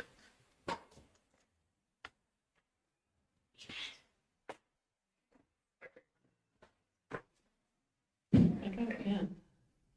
Oh. Oh, yeah. You can tell who's planned this.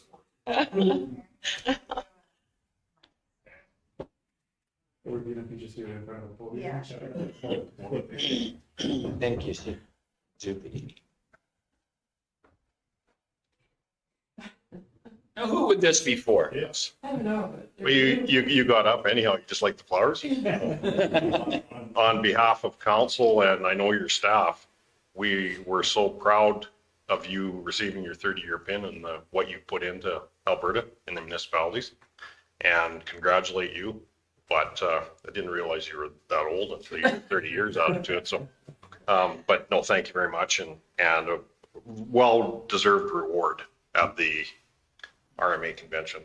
Well, even though I missed the presentation. Yeah. I was talking to municipal affairs always. I didn't bring that up.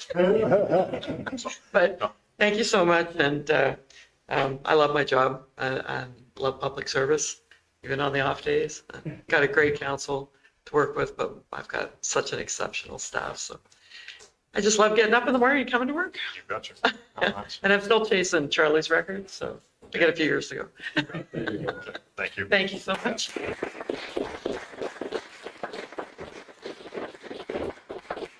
And also on that, we had a 20-year award to Councilor Grover, which we did get him a 20-year. He received his pin at RMA for 20 years of service. And then we just felt that we needed to. Did you get some free beer up there too? Oh, okay, good. So, thank you, Dave. And there's just. You'll eat it later. You'll eat it later? You'll leave it sit right there? Yeah. Okay.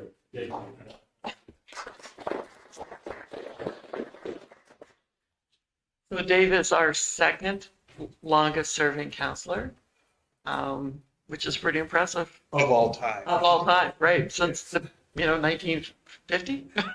Who was the longest serving? We looked it up, John Bauer? Howard? Yeah, it was a while ago, yeah. Oh, Jim Ball, That's it. From the Weimar area, right? it's Ron Stettler. Stettler? Oh, okay. Stettler. Yeah. We were guessing. Yeah, we were trying to guess, and we just totally didn't have a clue till we looked it up. Don't know if we've got our other. There's a bunch of people coming in. It's not yet, okay. I had a 7.7, Andrew, and I didn't write everything. I got that one. Road shoulders, Mr. McKay. Decentralize Alberta. Seven six is resolution decentralized central government. Then I had a 7.7, which. Cutting road shoulders. Okay, I had cutting. I didn't have anything else. Mr. Chairman, if I could, and this one's pretty simple. Back a few years ago, the Alberta government did a program where they were decentralizing operations from the major cities and the urban areas into rural Alberta. And I think we can get back to one of the issues that were brought up at RMA again. Was the simple fact that it seems to be on a regular basis the urbanization of the province of Alberta, and it's not getting any better when the Alberta government only takes and puts their offices in major centers. So, i.e., for example, in our area, what we have lost, we lost just recently.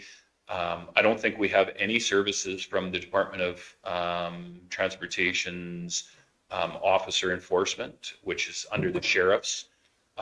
We don't have any ag info center that we used to that they took away. And the Department of Fish and Wildlife, where they used to have a fairly large contingency of officers here, we have one officer now, where we used to have, I think at one time, there was up to 5. In the Department of Transportation office, I think we had 5 or 6 officers based out of here. And then the Ag Info Center, I don't know how many people they employed. And I get the idea that we want to have less government. I'm good with that. But it doesn't all have to be in Edmonton, Calgary, and the major centers. It can be out with the technology that we have. We do a lot of Zoom meetings now. These folks can work, live, and play in rural Alberta. And I think they would be better employees for the Alberta government if they had an experience of enjoying our communities. And I think it would also help to build our communities a little bit stronger instead of moving everybody to central or into the urbanization of our province. So that one's a pretty simple one, I think, as far as a resolution. The reason being is I think it was a resolution put back 25 years ago, maybe, you could probably look it up.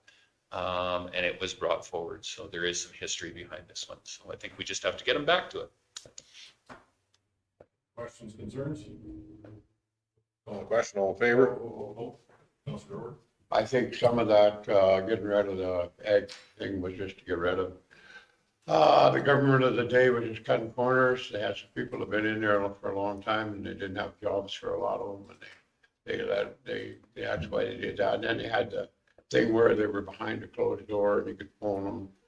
That wasn't really a service, so then they just shut it right down. That's my feeling on the whole thing. To that end, it doesn't matter if they, and that was brought up to me as well.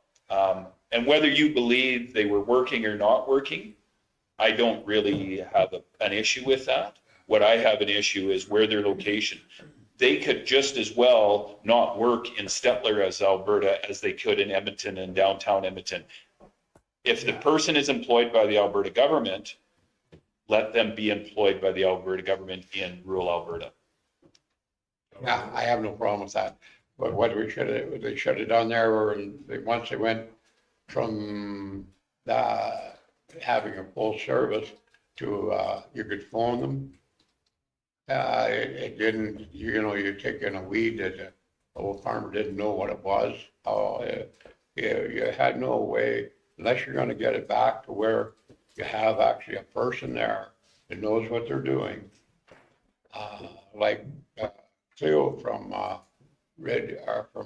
Battle River Research. Yeah, he upgraded himself to now he's working for the government, and so he went up the hill, and I was quite happy that he did, and from the job that he had, and then but yeah, I think they should have somewhere get stuff out in the rural area where you can go in and ask. We used to have district agriculturists. Now they don't have them anymore. And that did leave, but even our center, our call center, I'd used it a few times and it was something to call. We're getting the calls at the county now. So we've talked about downloading units and Councilor Gender. Well, that's just one of multiple boards. I mean, when you look at all the government boards and regulators, I mean, AER is starting to become more and more centralized. That's where we've had a lot of discussion about issues. Imagine them having a branch in Lloydminster and Grand Prairie in these hotspots where the activity is happening. Maybe they would be a little more responsive if they lived in the communities that were affected. There's a ton of benefit, and as a provincial taxpayer, I cannot for the life of me understand why 60% of the provincial bureaucrats need to be based out of Edmonton when they're going to scream bloody murder that they want the province to pay them more municipal taxes. Maybe we just welcome the jobs in rural community and then they're kind of biting their nose off to spite their face. 100%. Some of these personnel that take on these positions are rural citizens. And to move them out from the rural into an urban area, it's outright shameful to be able to see them do that. And yes, like if you're going to be in an area, support the area that you're going to be in. Like rural Alberta. Yes. Real rural Alberta. Okay, so a motion on the table. Any other questions? Call the question, all in favor? And that would be carried. Thank you for indulging me. Yes. Spent some time at RMA and got busy, but Hey, we're still Do moving. your last one, and it's supposed to be in 5 minutes, so you'll be good. Okay. 7.7, cutting road shoulders, Councilor McKay. Yeah, on my way home yesterday from Stettler, 2 miles that we live on off of 850 going east there, the shoulder was torn down and thrown into the ditch. It was kind of a messy thing. I do have a picture which I'll send around after I'm done here. This isn't the first time. This summer, the grader did that, a half-mile stretch on the same road, threw it in the ditch. You're probably not going to be able to regain that because the grass grew up. He was on another road, at the same time, filled it into the ditch. You were never going to reclaim it because the side slope is straight up and down. It's an older road. Last year, they did some did the same thing, from our place down into the coulee. Most of these roads is what we hate because we're in a very heavily wildlife area, so we like to keep the ditches cut so everybody can see, because I have been in accidents with wildlife on that road before and in every other spots. But anyhow, this morning, Greg did address this situation, so we are planning on going back and trying to rejuvenate what was cut out there. So, but anyhow, I do have a picture to show it. I'll turn the floor over to whoever really wishes to speak. Can I get Councilor Gender to speak first and then go to Greg? Like I try to take a pride on it. Okay, I've been in this position for 11 years. And when I first come in, the road maintenance, Just pass that picture. like when I first saw the shape of the roads and how they were being maintained, it did not fit into, say, like the ideology of what I spent 4 years with the county back in my youth of where help assisted in building roads. And it was very, I'll say very appeasing, like with the people that had taught me on how to build a road. You should build a road, then you know how to maintain a road. And it has not happened in the last 11 years. But like with talking with Greg this morning, I believe he's got a good handle on it, on how he's going to, I'll say in the future, how he's going to maintain these roads. So I'd like to ask Greg. Well, no, I can ask him through Chair, Councilor Gender. Okay. So I'd like to see Public Works, their input on how they are going to maintain these roads in the future coming up. Because years ago, that was the procedure we were going to follow through. So okay. And I know crowning roads has been a topic of discussion the last 7 or 8 years too. So, Greg? Thank you, Mr. Chairman. Yes, so basically what we've done, Mother Nature has afforded us some time this fall to start working with the shoulders on our roads. We have varying degrees of lips on the shoulders of our roads. The ones that you can see pictured here is, you're looking at roughly about a 3-inch to 4-inch lip on the side of that road. Basically what we have done in some areas, we've already started working with the graders where we feel as though the lip may be too large to utilize the material, and there'd be too much excess dirt, sod, etc., that would be brought back onto the road. We are winging those into the ditch. Later on in the winter, between the snow wing and whatnot, they will break down. Some of the areas, as I discussed with Councilor McKay this morning, we will be able to maybe work with some of those and break some of that material down in those areas where it is excessively heavy, that we winged it into the ditch. We are working towards putting out the gravel reclamator as well, and we're going to be working it through some of these same areas where we've winged some of this back in basically in conjunction with it, to see what kind of results we get, to see what we can do with that material, to see what it does bring back onto the road and how we can process it. We'll be working a lot with the gravel reclamator in the areas that are basically outlined for gravel program next year. Just in the case that we do bring back some of that material off the side roads and it poses to be a bit of a concern with the organics that's in it, then at least we know next year we'll be putting gravel in those roads as well and being able to incorporate it with the new gravel that's going on. So going forward in the future, we do hope to be working, I've discussed with my staff the opportunity that we will be working with our gravel program in a lot greater depth, incorporating the shoulder work that we're doing with these and the graveling program we have going forward, so that we aren't seeing a lot of organic material being left on our roads and causing some issues and losing the gravel that we do have there to add it. Dirt, sod, etc. going on the roads. So, Mr. Chairman, thank you for that. I think we as council need to take a look from this as well, because at the end of the day, and Mr. Jackson's talking about the organic material that's on the road, this seems to be an ongoing problem on a regular basis, and I have talked to Mr. Jackson about some of the lips on our road and how they're catching water. Was addressed very quickly, and thank you for that.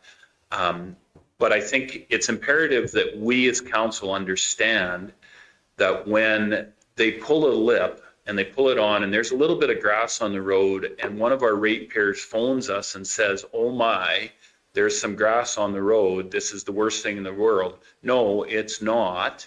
I would rather see a little bit of that organic material pulled up into the road to, number one, save some of the grass, and number two, to or save some of the gravel and stop those lips from catching water.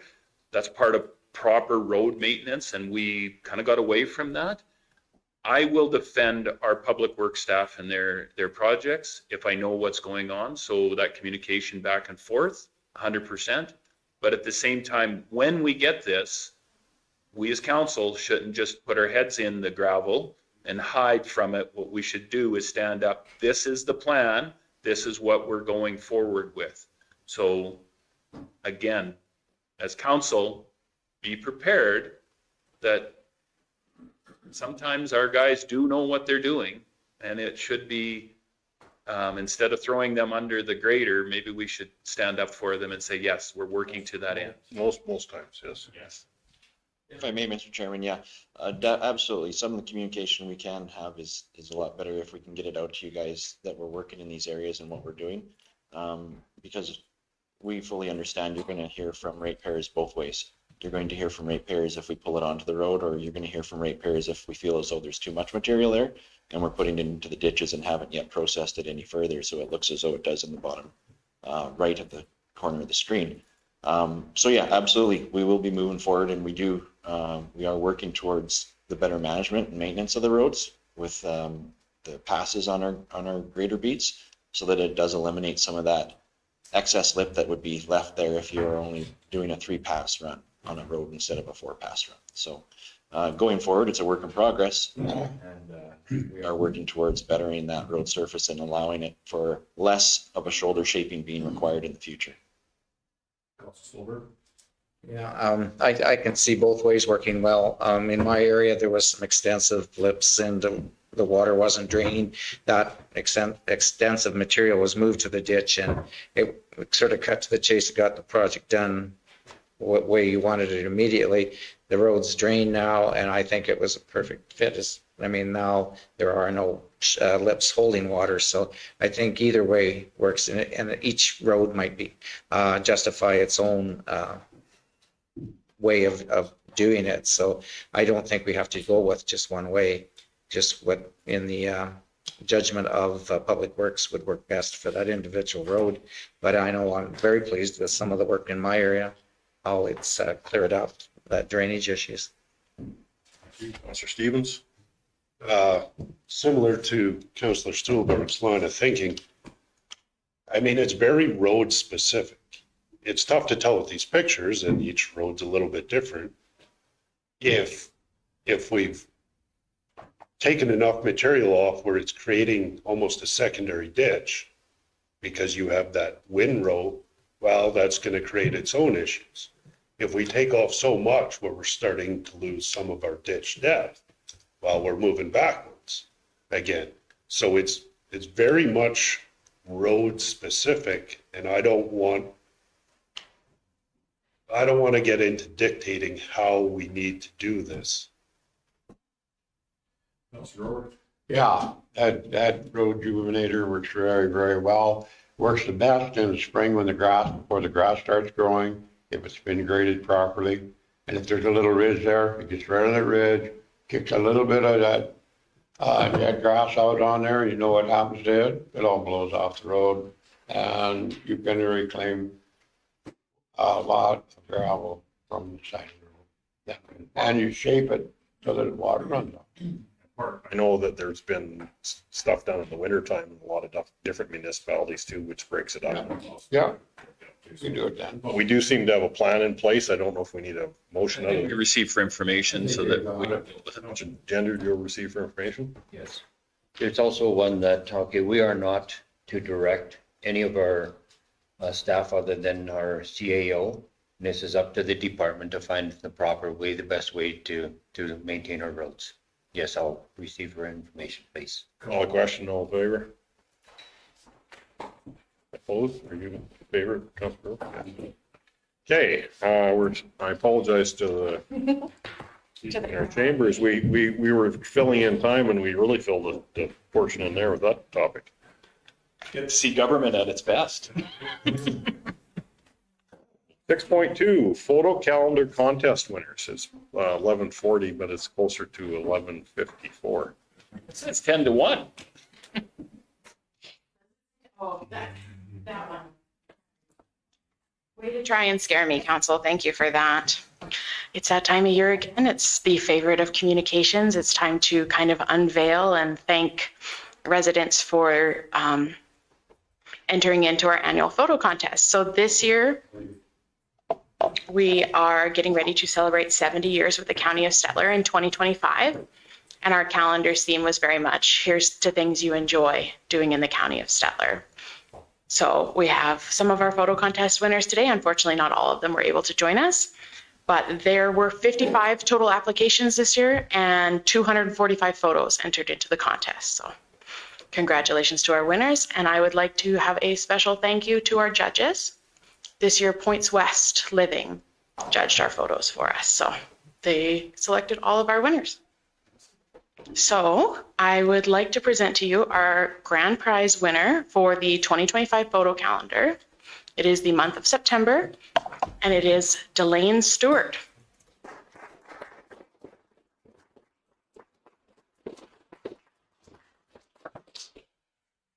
Congratulations, Delane. Her photo, you got October. Her photo of, that one goes, those go later. Delane's photo of a double rainbow over the combines is something we all wish to see about harvest time. Being done is probably the best part.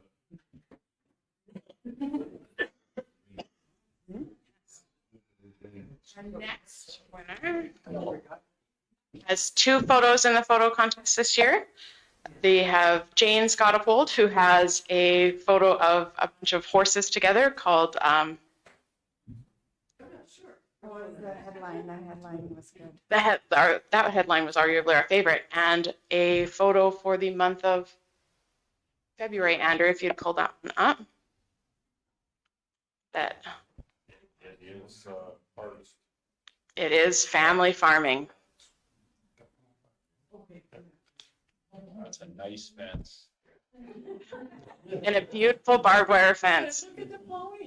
And I would like to tell you that Yvette has not stopped to saying, look at the little pony every time she sees that photo. Thank you. You know, he's not the neighbor. I'll have to tell her. I might have to share it. Our next winner also has 2 photos in this year, in our March and June photos. June. If you'd pull up June, she actually brought the woman who is in June with her, Karen Tateson.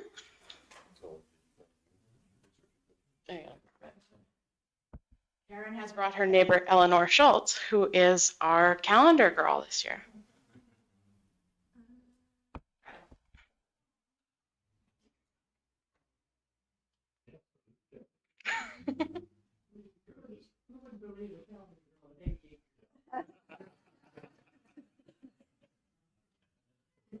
What was the other picture?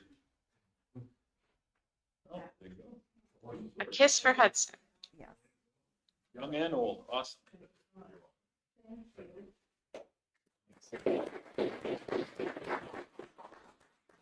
Next photo winner is the month of April, so that Andrew can pull it up for me. Annika Nielsen. A bull overlooking his herd. Oh, it is good. Thank you.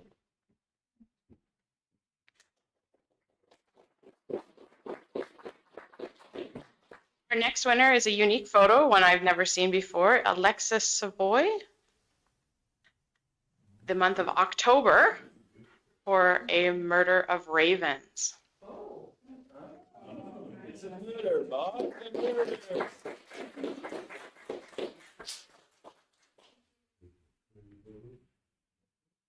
Our front cover photo, and all of you get to pick up your copy of the magazine, Adriana Foray. Spring rebirth in the form of a baby lamb.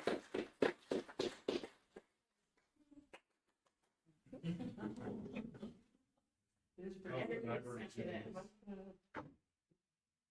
Is that your sheet, Counselor? Yeah.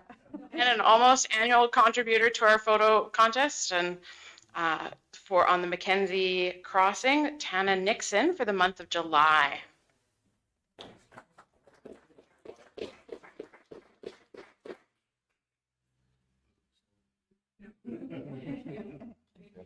Thank you to all our winners. We have George Hard, Annabelle O'Day, and Brenda Meyer, and Aaron Bengert, who were unable to join us today. But congratulations to all of our winners, and they just didn't want to be in their partner's photo. So thank you to all of our winners, and calendars should be available at the front desk very soon. Very, very well done. It's such a wide variety. Larry, can I get a picture with the group? Mr. Clark, let's give you a calendar.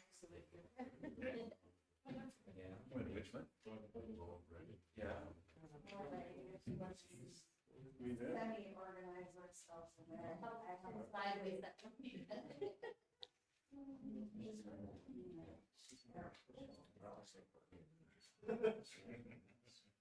I like this.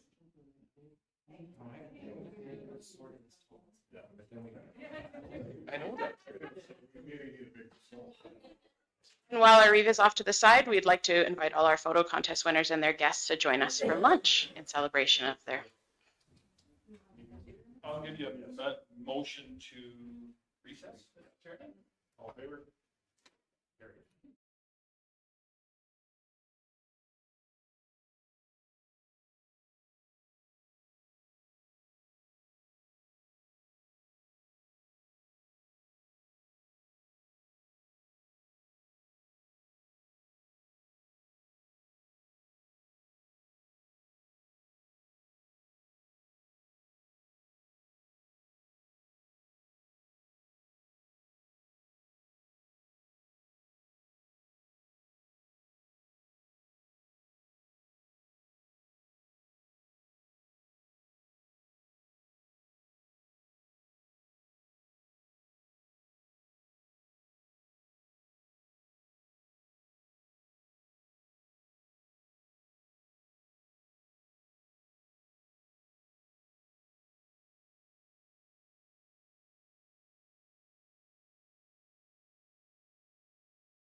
need to head for Edmonton.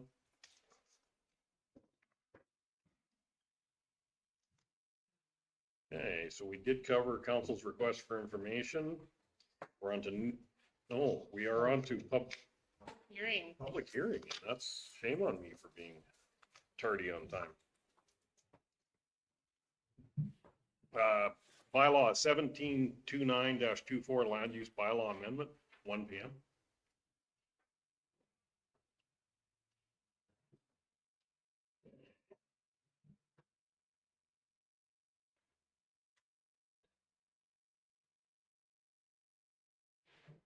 For a second, please.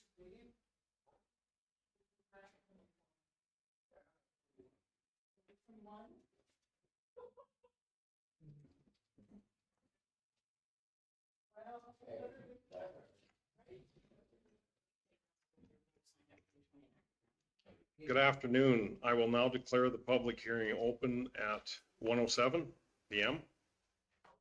I would ask that administration read into the record the counselors and staff attend to the counselors and staff attending the meeting. So we have Andrew Burchick, Director of Municipal Services, Zach Cassidy, CAO, Greg Jackson, Director of Operations, Justin Kasler, Manager of Engineering and Facilities, Michelle Hoover, Legislative Assistant Advisor, Ernie Gender, Counselor, Paul McKay, Counselor, Dave Grover, Counselor, Larry Clark, Reeve, Justin Stevens, Deputy Reeve, Les Stillberg, Counselor, James Nyberg, Counselor, and Rich Fitzgerald, Development Officer. Tested Yoda right after lunch too. Okay. Is there any members of the public on the? There is not. I will ask administration to read the nature of the proposed amendment into the record. Notice is hereby given that the County of Stettler number 6 is proposing to amend bylaw 1443-10 as follows. Automotive repair shop major on lot 5, block 1, plan 162-2117 is added as discretionary use in section 92 of the agricultural district. The intent of this amendment is to add the use of automotive repair shop major to lot 5, block 1, plan 162-2117 as a discretionary use. The bylaw may be reviewed at the County Administration Building located at 6602 44th Avenue, Stettler, Alberta, during regular office hours, 8:30 a.m. to 4:30 p.m., Monday through Friday. Public hearing to hear representation concerning bylaw 1729-24 is scheduled to be held Wednesday, November 13th, 2024 at 1 p.m. or as soon thereafter as possible in the council chambers at the County Administration Building located at 6602 44th Avenue, Stettler.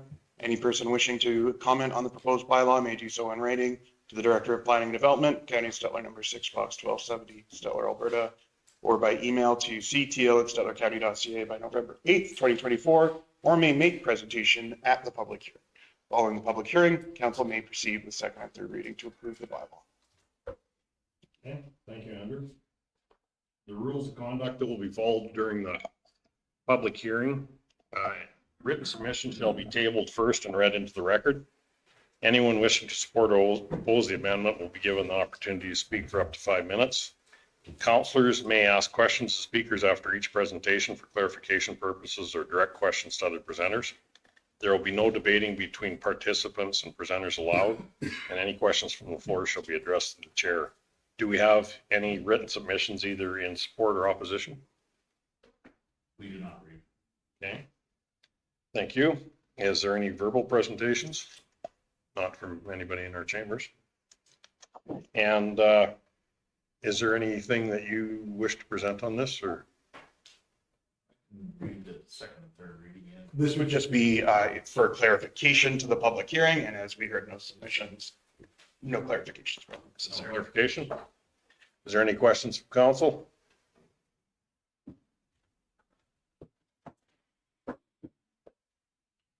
Okay, I declare the public portion of the public hearing closed at 1:10. Thank you. Mr. Chairman, if we could divert from the order of the day and address bylaws 10.1 and 10.2, just while we have the appropriate staff available. 11.1 and 10.2, starting on page 67, the two land use bylaw amendment bylaws, including the one that we just had the public hearing on. And Page 67 of our package. I got The new one. Okay. Oh, yeah, sorry, I keep saying 10. Yeah, I'm, 11. yeah, okay. Is it 67? It's 58 you're looking for, Councillor. Yeah, so it's 11.1 bylaw 1729-24 land use amendment, bylaw amendment for second and third readings. Mr. Stilberg, I'll give you a second reading. any questions, concerns? Call the question, all in favor? Councilor McKay? I'll give third reading. No, any questions, concerns? Call the question, all in favor? That would be carried. Okay, bylaw 1730-24, land use bylaw amendment for first reading and scheduled public hearing. And that public hearing date would be, our next council meeting is December 11th. December 11th. Councilor McKay? I'll give you that first reading and the scheduled public meeting for December 11th at 1 o'clock. Questions, concerns? Call the question, all in favor?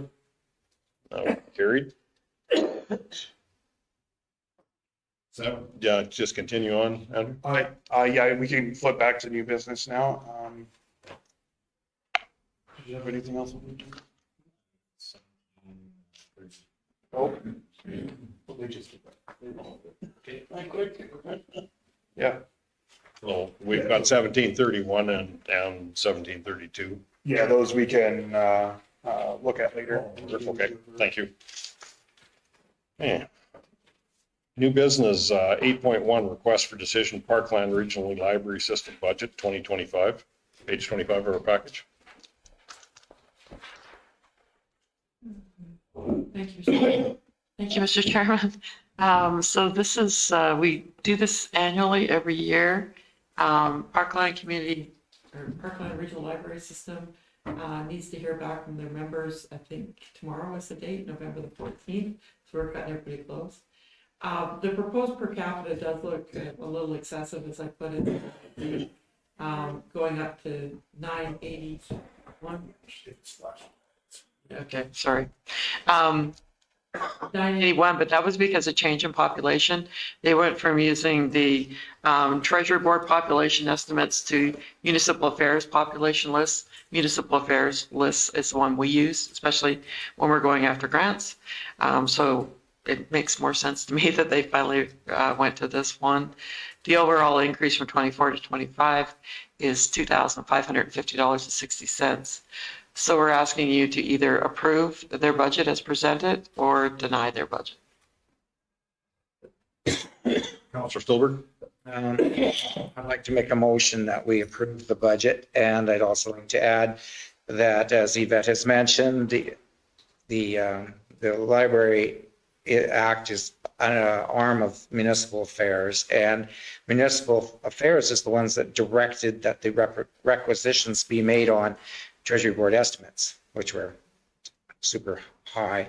And that caused a lot of grief, of course, because a lot of municipalities were paying for people they didn't have. So now they've reconsidered it and they went back to the municipal affairs numbers. But had they been using municipal affairs numbers all along, the requisitions would have had to been slightly higher because it was the inflated population that distorted it. So it, all in all, it should correct now that they're back to the proper numbers, and going down the road, they shouldn't have to ask for, an increase like that. But it was just to get everything back to normal after the change in population. So that pretty much explains the jump for this year only. Any questions, concerns? Call the question, all in favor? That would be carried. Request 8.2, request for decision cancellation of the December 2024 Committee of the Whole meeting, page 26 of the package. Thank you, Mr. Chairman. We're just looking to cancel the Committee of the Whole as it falls on Boxing Day this year. Or maybe if you wanted to move it up earlier in December, or just take the later half of the month off. How are we covering for, like, governing bylaws, et cetera? Are we? don't think we have a bunch of deep dives on the to-do list. We've got a couple, one of which we talked about today already, but nothing too cumbersome. It's mostly meetings that we're getting bombarded with. It's not really bylaws and policies, it's meetings. Okay, Go ahead. Councilor Grover? Councilor. Councilor I Nyberg? can't believe they're not going to 26th.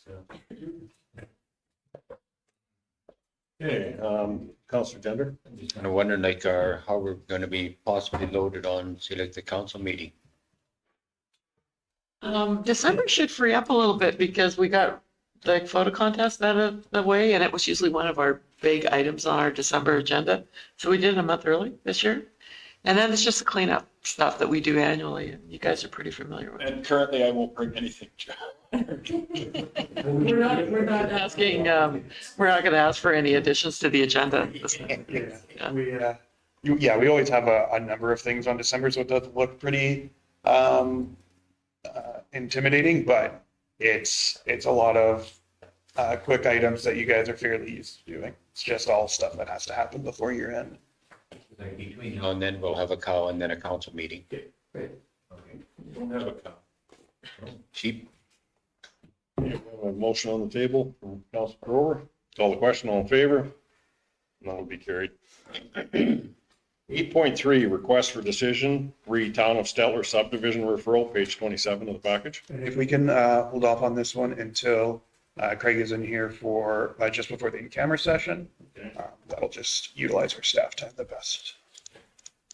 That one doesn't need to be in camera. It's just that you've got another item that requires Craig in camera. 8.4, request for decision, prevention of family violence proclamation, page 31 of the package. Thank you. This is a request for the County of Stettler to proclaim November as Family Violence Awareness Month. Nikki, did you want to speak to this? You put this together? Yes, this is something council does annually or has done in the past. And it is to raise awareness for the prevention of family violence by promoting and participating in public and community events. Councilor Nyberg?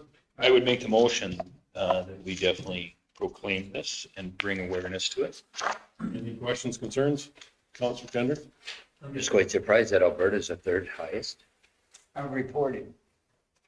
So maybe other provinces don't report a lot of them. I don't. Pretty good province, and we have lots of issues. Yeah, and when you read the RCMP stats too, it's disturbing stats. Councilor Filbert? And just further, if anybody goes around town and notices a lot of the businesses have a rose in a vase at their place of business, and they are left out for the whole month. And even after the roses die, they're left out to symbolize that in cases of family violence, sometimes people lose their lives. So. We have one at the front reception area too. Yeah.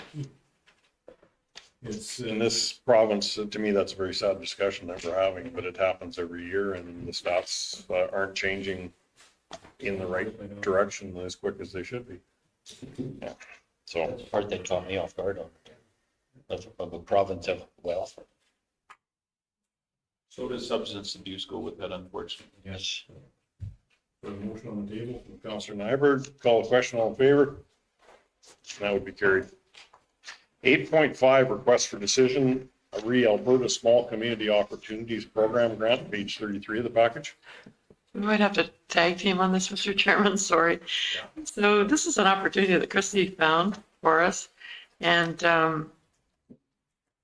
we're thinking that we could put it to work to help with maybe some economic development and hopefully be able to develop a dashboard on our website so people can go to it, and also put together a video showcasing the County of Stettler, which we could use for doctor recruitment, economic development, anybody interested in coming to Stettler or the County of Stettler to live. So we thought it was a worthwhile grant to chase. I think Nikki's worked with Christy on this a little bit. So did you have anything to add? Let me just, An example here. Mr. Chairman, this is interesting timing because I had been in discussion with a councillor from the county of Lacombe, and I guess I'm not done, Mr. Gender, because there is an item that I will be sending on to Andrew to see. They put through, and Nikki and I actually had that conversation with him. They were talking about the Code of the West. And basically, they were trying to put a motion through that if you were going to buy land in the county of Lacombe, that it came with a booklet that you understood what it meant to live in a small community. So this might be something that would tie in well too, and I'll pass that on to the administration and then go from there. But he just asked me to look at it, and Nikki and I, first thing we both thought about was the Code of the West, what we have as a kind of a mantra for if you're going to move to the county of Stettler. So, yeah. Yeah, so Olds, for example, has the Invest Olds website. It's obviously a little bit more urban oriented, but that's being able to have a calendar of business training events for your existing economic or your existing businesses, as well as having a service inventory,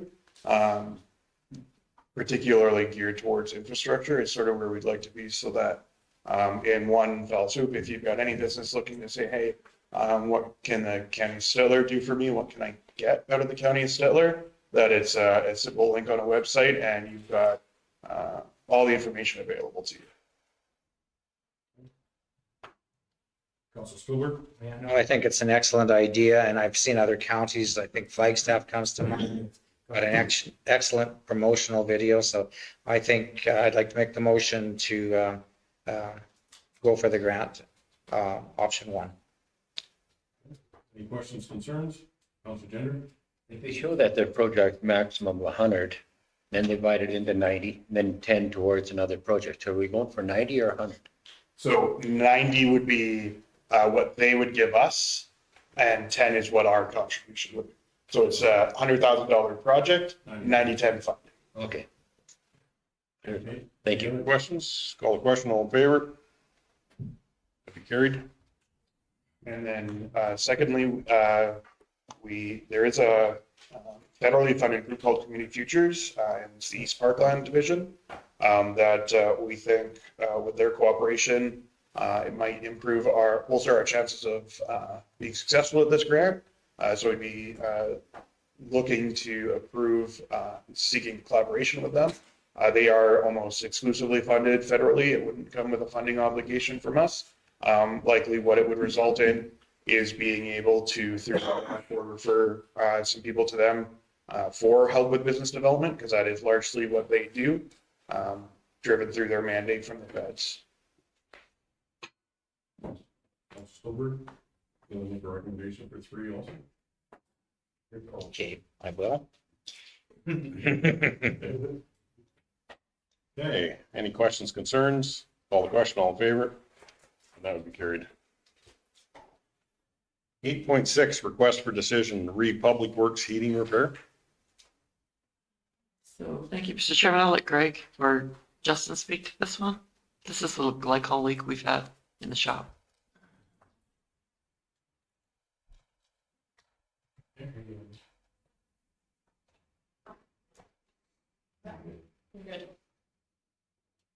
Justin?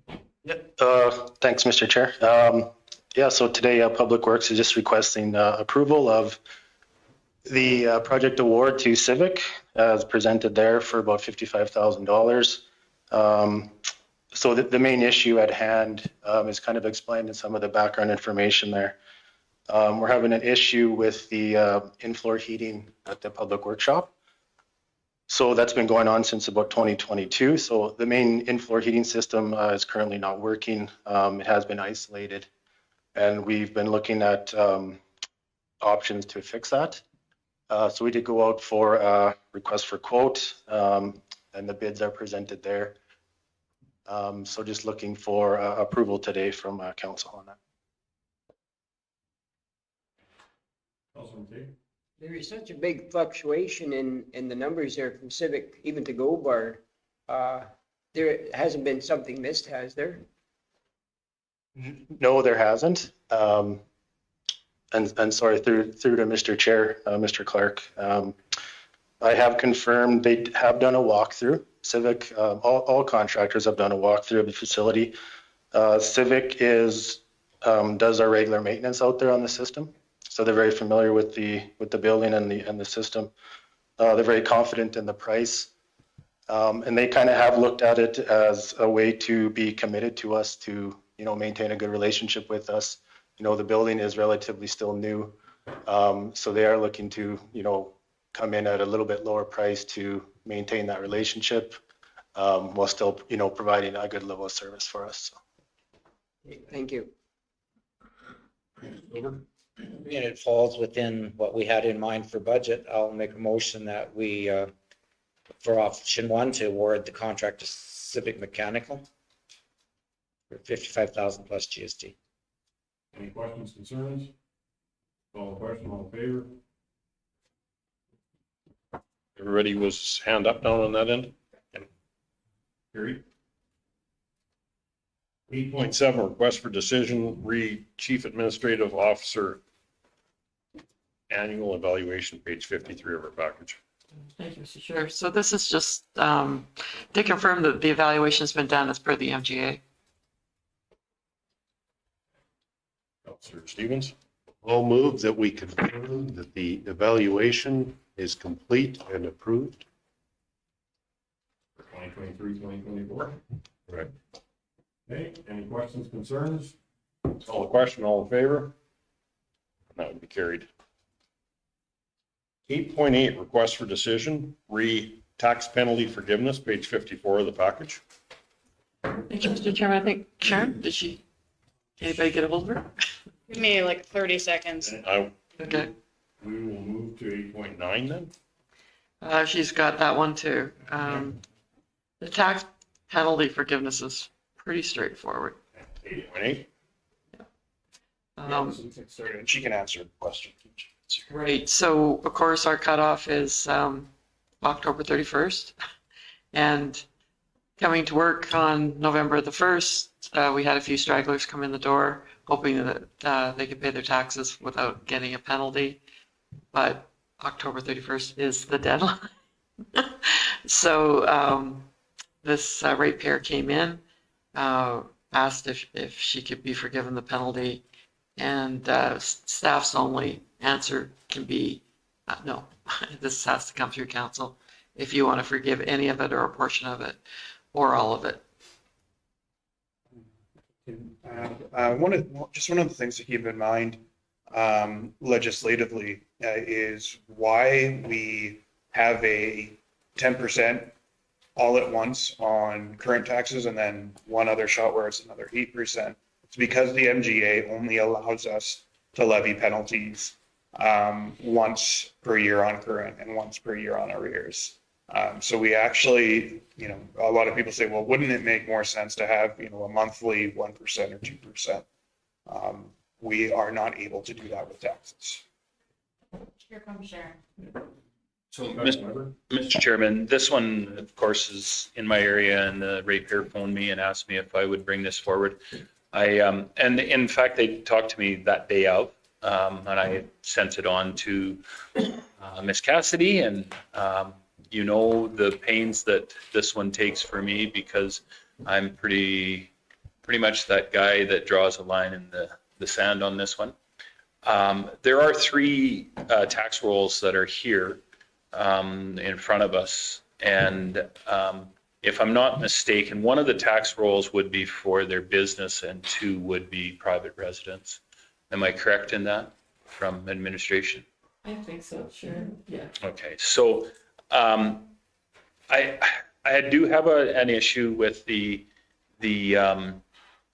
forgiveness on the private resident ones, because I think it's you have 6 months. Andrew says that there's a line in the sand.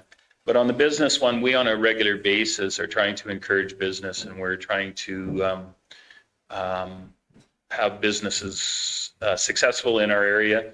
And I do feel that it would be inconsistent of us to give a tax forgiveness to somebody across the street. And I think that one may have been close to $43,000. And then not to do it for this one. And our oil and gas companies on a regular basis walk in the door and say to us that they would pay their taxes right away if we forgive their taxes, and we seem to take that and run with it. Forgive the penalties? Forgive the penalties. So what I would propose for this one, Mr. Chairman, is that, and I'm prepared to make the motion, that we forgive the business portion, so the 2176.98, and hold steady on the two remainder for 280 and 74.21. So with this, we are making our statement that we still need people to pay their taxes, but we understand as business runs that it's not always a perfect situation we're in. So that would be my motion. Any questions, concerns? Councilor Stuber? I don't think when you have that length of time, it makes no sense. So many people leave it to the last few days, then something comes up and they can't pay it and they got a really sad story. But to me, you had since June to pay the thing. And to me, by forgiving them, it just makes it sound like it's okay if you don't pay, we'll waive it. So I'm opposed to waiving forgiveness for forgetting or not getting it in on time. So can I ask Mr. Stolberg how we justify giving tax breaks to the business across the way that we did indeed give the tax break to for a large number? They had just as much time, but we sat here and said, you have. Because that one was brand new. They had, I guess it was going to the wrong place, and they had not lived in this county long enough to know when their taxes were due, and I know they probably should have found out, and for that one, we thought very first time we'll give them a break. These people are not new. What about the oil companies that have been here for a number of time? I'm just trying to understand your argument. That's so I trust me, I will be defending our decision when we're. To the oil company that didn't pay. We never do that. We give it to a new company willing to take it because they were not the ones that forgot to pay or did not pay. So they're not getting the ones that were behind and didn't pay don't get the break. It's the ones that are willing to take it off their hands and actually become taxpayers for the county of Stettler. They get the break. I guess I'd respectfully disagree with you on that one because we've done it the other way. So I'll still buy your drink. Sure. I'd just like to mention that in all fairness, and it's probably already mentioned already. Your mic's off. Your mic's off, yeah. Big button. One more time. You're good. Just speak into it now. It was probably already mentioned by Andrew, but in all fairness, and you also mentioned that they have 5 months to pay this, whether it's a business or whether it's a individual person that owns the parcel and they have not paid their taxes, they still have 5 months to pay it. They can also post date, they can post it to come through online. We do have other ratepayers that have come in and paid the penalty. And we've even had businesses that have done that too, where they have unfortunately forgot to pay. So it's a precedent setting issue. So I just wanted to bring that forward. Councilor Gender? So these individuals are conglomerates. Do they have any other tax rolls? These are the only ones that they have are the ones that I've listed here. Yeah, so these are their only ones. They have 16 accounts altogether. But they never paid on 3 of those 16. They haven't paid on all of them. What I would have had 16 items listed here, other than I've listed in the recommendation under their owner ID, but there is 16 parcels in total, 16 roll numbers. Part that I believe that the county has extended the tax deadline to October 31st to generally accommodate in the farming industry of where okay, to be able to take off the crop and be able to pay their taxes then. This one here, if it doesn't fall within that, I cannot really say I'm justified nor to be able to say I stand behind it. Councilor Stevens? I'm really torn on this. I would say the difference that you were asking about was a tax incentive policy is up front to try and encourage growth.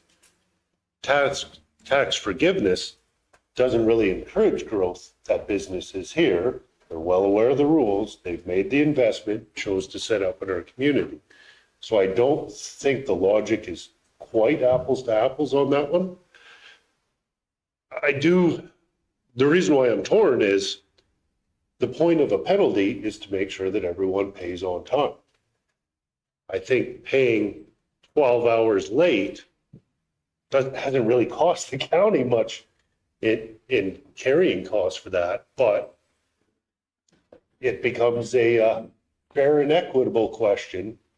What we do for one, we have to do for all. Have we opened up the floodgates, and where is that line?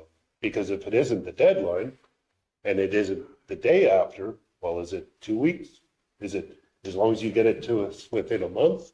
So, I mean, when in doubt, when I'm torn, I refer back to the letter of the policy, which was well advertised. So I'm leaning towards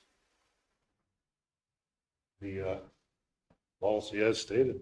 Councilor Evans? And you know my stance on this one. In fact, the individual that I speak of, the company across the way, I voted against giving them the tax incentive, but not the incentive, but the forgiveness on their late payment.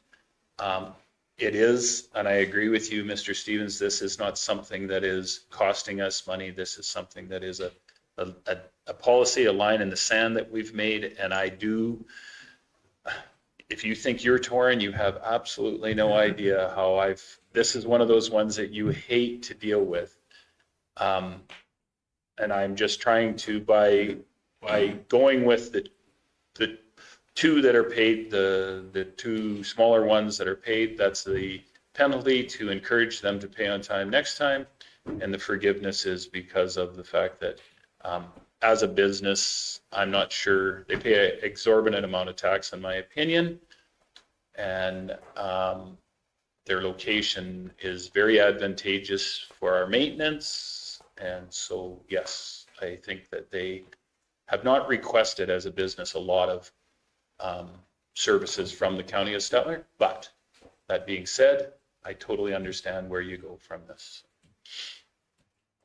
This went on for quite a while. You made a motion to forgive their taxes, right? I made a motion, Mr. Grover, for your ears. Yeah. That we forgive the business portion of 2176.98, and we stand firm on the 280 and 74.21.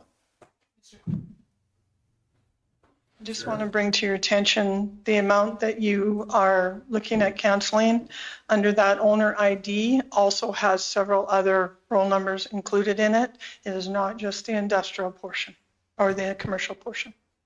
The commercial portion of penalty is 1,330.13. The balance goes towards quarters. Okay, so that would change my information that I maybe should have had in advance. So could you give us that number again?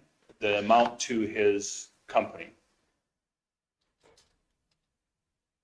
The business portion. Maybe you point that. The penalty for the business portion is 1,330.13. So I would change my motion to read that we forgive the business portion for 1,313. Is that 33. 1333. Okay, does that, and then the remainder, and that splits the difference. Half he pays, half he doesn't pay. Any other questions? I made it harder for Justin. Thanks, Sharon. His head's still spinning around. Be about, doesn't matter. Okay, so we have a motion to forgive 1330.13. out of, being the business portion and the remainder being that we stay firm with the. Okay, any other questions, concerns before I call the question? And this is to forgive. Call the question, all in favor? Opposed? Spielberg, Clark, Grover, and Gender opposed. So it failed. I need another motion now. I'll make a motion to pay these taxes. No, the penalties are down. Leave the penalty as it stands. Okay. Yeah, a defeated motion. It does cover it? Okay. Yeah. Thank you. I think they've already paid their taxes, have they not? It's just. Just a penalty. And I will remind him it's February what? February 1st? Has to be paid before February 1st. Yeah, so make that very clear. Last working day in January. Okay.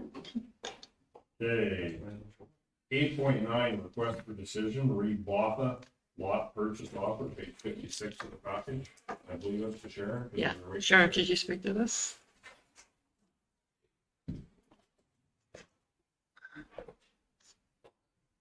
I received an offer for lot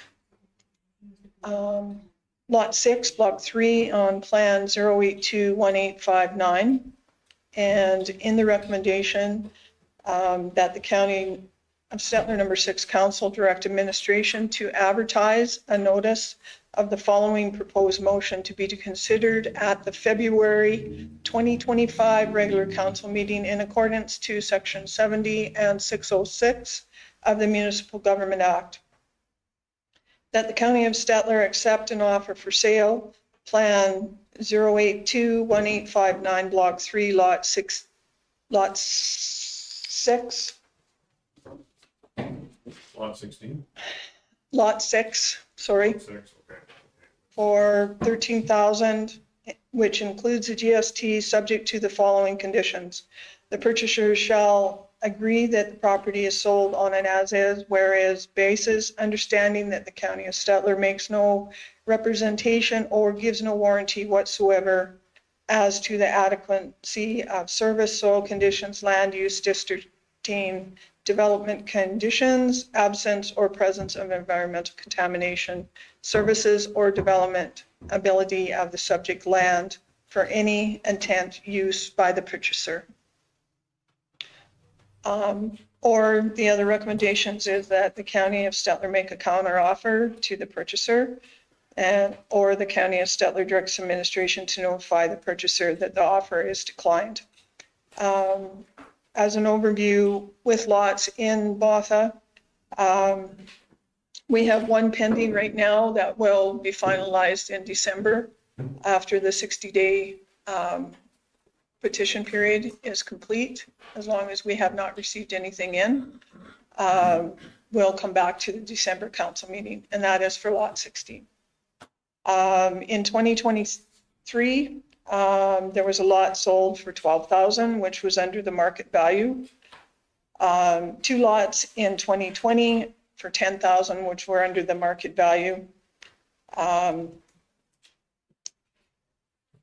And there was 1 lot sold through real estate for $8,400 in 2023, which I have found out that a realtor purchased, then put a trailer on it and resold it for $120,000.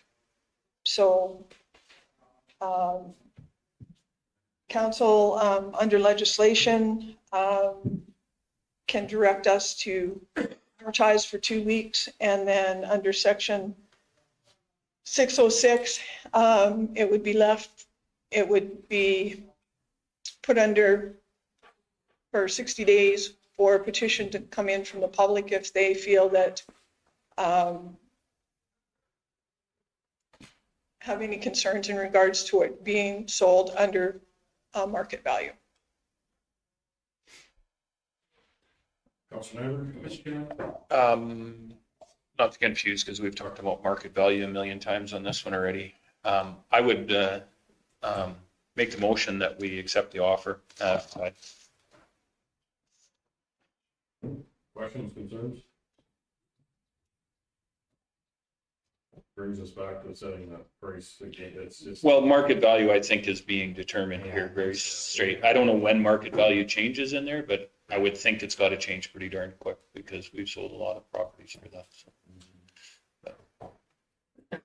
So let's start. Yeah. And the purchaser is aware of the time limit that it's going to take to get this in. I've gone through it with them. Okay. As long as they're knowing, that's good. Okay, and any other questions, concerns? Call the question, all in favor? Opposed? Councillor McKay opposed? Carried? Slowly seeing a movement up though. Last one was sold 10. Yeah. We'll get there, guys. We'll get there. 11.3 on it? Oh, yeah. 11.3, bylaw 1731-24, water and wastewater bylaw for first, second, and third readings, page 67 of the package.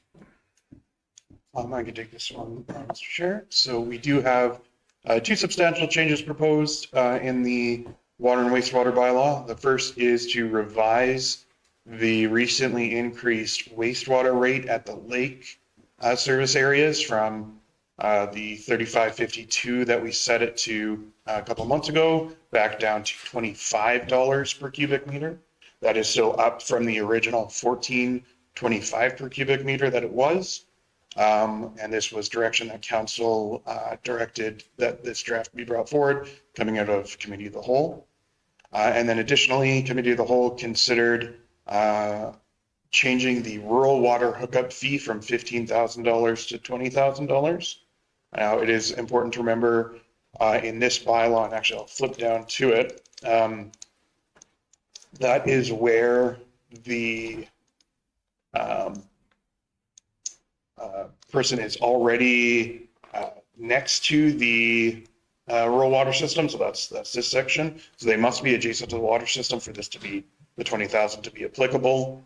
Outside of that, it's council has to determine A, whether they're going to build it to them, and then B, council can determine on a project by project basis what the hookup fee would be to motivate council to do that. So you could go higher in the case of a project that only makes economic sense if the ratepayers were willing to pay more, or you could go lower, for example, retaining the $15,000 in the case of projects where residents were, sort of pitched that, and that there may be challenges keeping it economical if too many residents back out because of that change. So this is really just to focus on, hey, it's already run by me years ago. I decided I finally want to hook up. Yeah, Councilor Nyberg and Councilor Stevens, I just want to speak first though, because I wasn't at the Committee of the Whole meeting. I was in Calgary that day at one of the mature asset meetings. And you're the chair. Yeah, I don't disagree to the fact that maybe the 15,000 needed to go up. My only concern with it is the fact that we've talked to people on different phases of projects, then it said it would be at 15 and talked about financing at 15. That's where my concern lies, because I've stood in people's kitchens or in their yard and said that. So I would definitely, if we're going to change on those projects, I would like to be able to have a conversation with those individuals, and it may change our whole. I can't say what people's decisions would be at that point. Yeah, so section 5 of the schedule is where it discusses surfacing premises which do not abut the water line. It's always going to be. So that would still be part of the discussion at a bid process. Yeah. Basically, you guys can consider that, and we can talk a bit about that when we consider those the details of those in camera dollars later today. Yeah, Councilor Tender.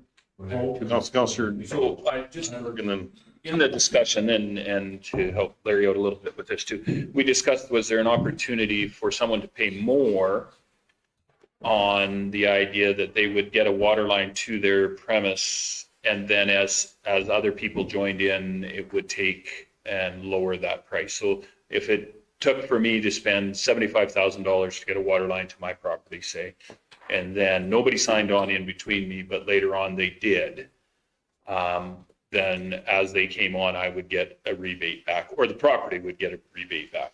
Now, did we incorporate that into this? That is not in this. That's going to need to be a more detailed conversation. So At this point, You called it something, Andrew. I can't remember. You had a name for it. an endeavor to assist, I believe. Thank you. is the term.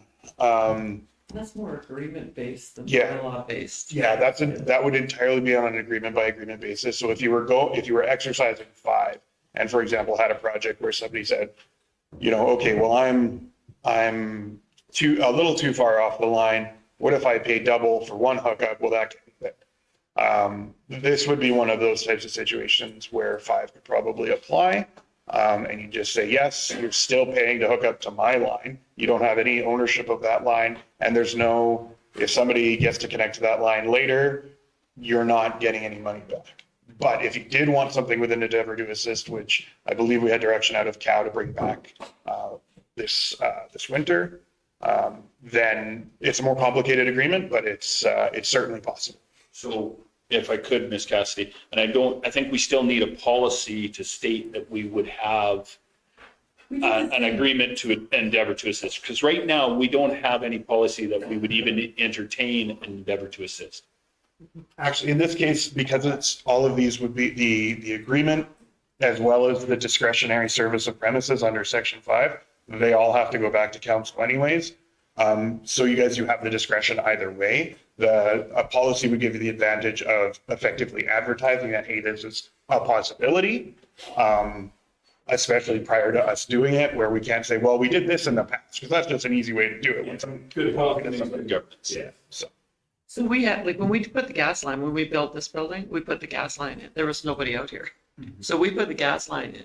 And as it built out, then they contributed to the fact that we ran the main transmission line. And so I think it was Canadian Western Natural Gas at the time, reimbursed us a portion of our original cost. We never made money on it. We just got back our money. We also did that in Erskine when we put in the sewer line. And same with Gotha, when we added and serviced some of the gas. Yeah. We had an endeavor to assist there. So it's very common in development, especially for utilities like that. And so, yeah, it can easily be adapted for water. But really agreement based other than bylaw policy based. What Councillor Nyberg's suggesting though is, if it still fell back to what our agreement stated at 1 gallon a minute and somebody had to pay like 45, or I'll use 3 times our old numbers at 45,000. That expectation should be that if 1 or 2 individuals tied into that system after that, they do get reimbursed because they took the risk at that point. They maybe didn't have water, but I'd like to continue that conversation to the point where we can work into that. And I think if we had a policy, it really doesn't, a policy that says that we are willing to endeavor to assist. How it looks doesn't matter in that agreement, but what it will help is when the councillor goes out and talks about it, we have a general idea that we would do this. Right now, you don't even know. It's going to be a crapshoot if you took it to council. It could be whatever the flavor of the day, but under a policy that says we would try to endeavor to assist, whoever sits at this table a year from now or 2 years from now would have some sort of skeleton to build on and understand what we were trying to do. And help administration, like you said, be able to, council has had us a direction that we would be willing to do this. Most general ratepayers wouldn't know that it's even an option. Sorry. Councillor Stevens. Well, I'll start it off with a curveball of a motion. I would love to see us standardized connection fees for our urban hookups. And I don't understand what our cost currently is for an urban hookup. Right now, we have 7,000 in Erskine or 6,000 in Erskine and less than 1,000 or 600 for every other hamlet in the county. I would have to think that our cost would be similar whether you're in Botha or Erskine. And I know this was tied to previous grant money, but that was 10 plus years ago, and those costs I think are probably due to come up in all of our urban areas slightly. I think there's probably room for this discussion, so Who's the area counselor First, and I really don't think we need to question that. I don't have enough information to set that price currently, but my motion will be to bring this back to a future count. As Councillor Stevens briefly alluded to, the Erskine hookup fee is directly related to the capital construction of the entirety of the water system. And it exists because it's never been changed.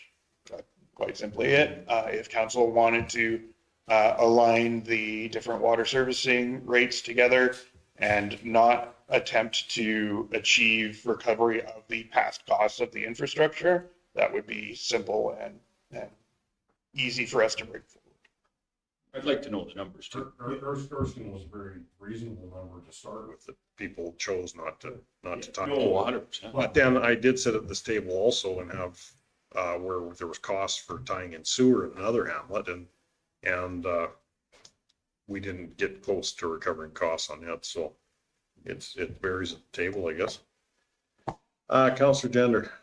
I also look at, say, like when you're gonna be adjacent to the line, on which side of the road that line is on also. On the one side, if you're directly in the ditch coming onto that property, I can see where $15,000 is gonna cut it.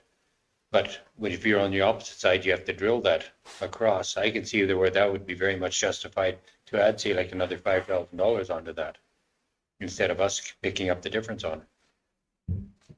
So, Chairman, if I could, if that's going to be, what do we consider adjacent to the line?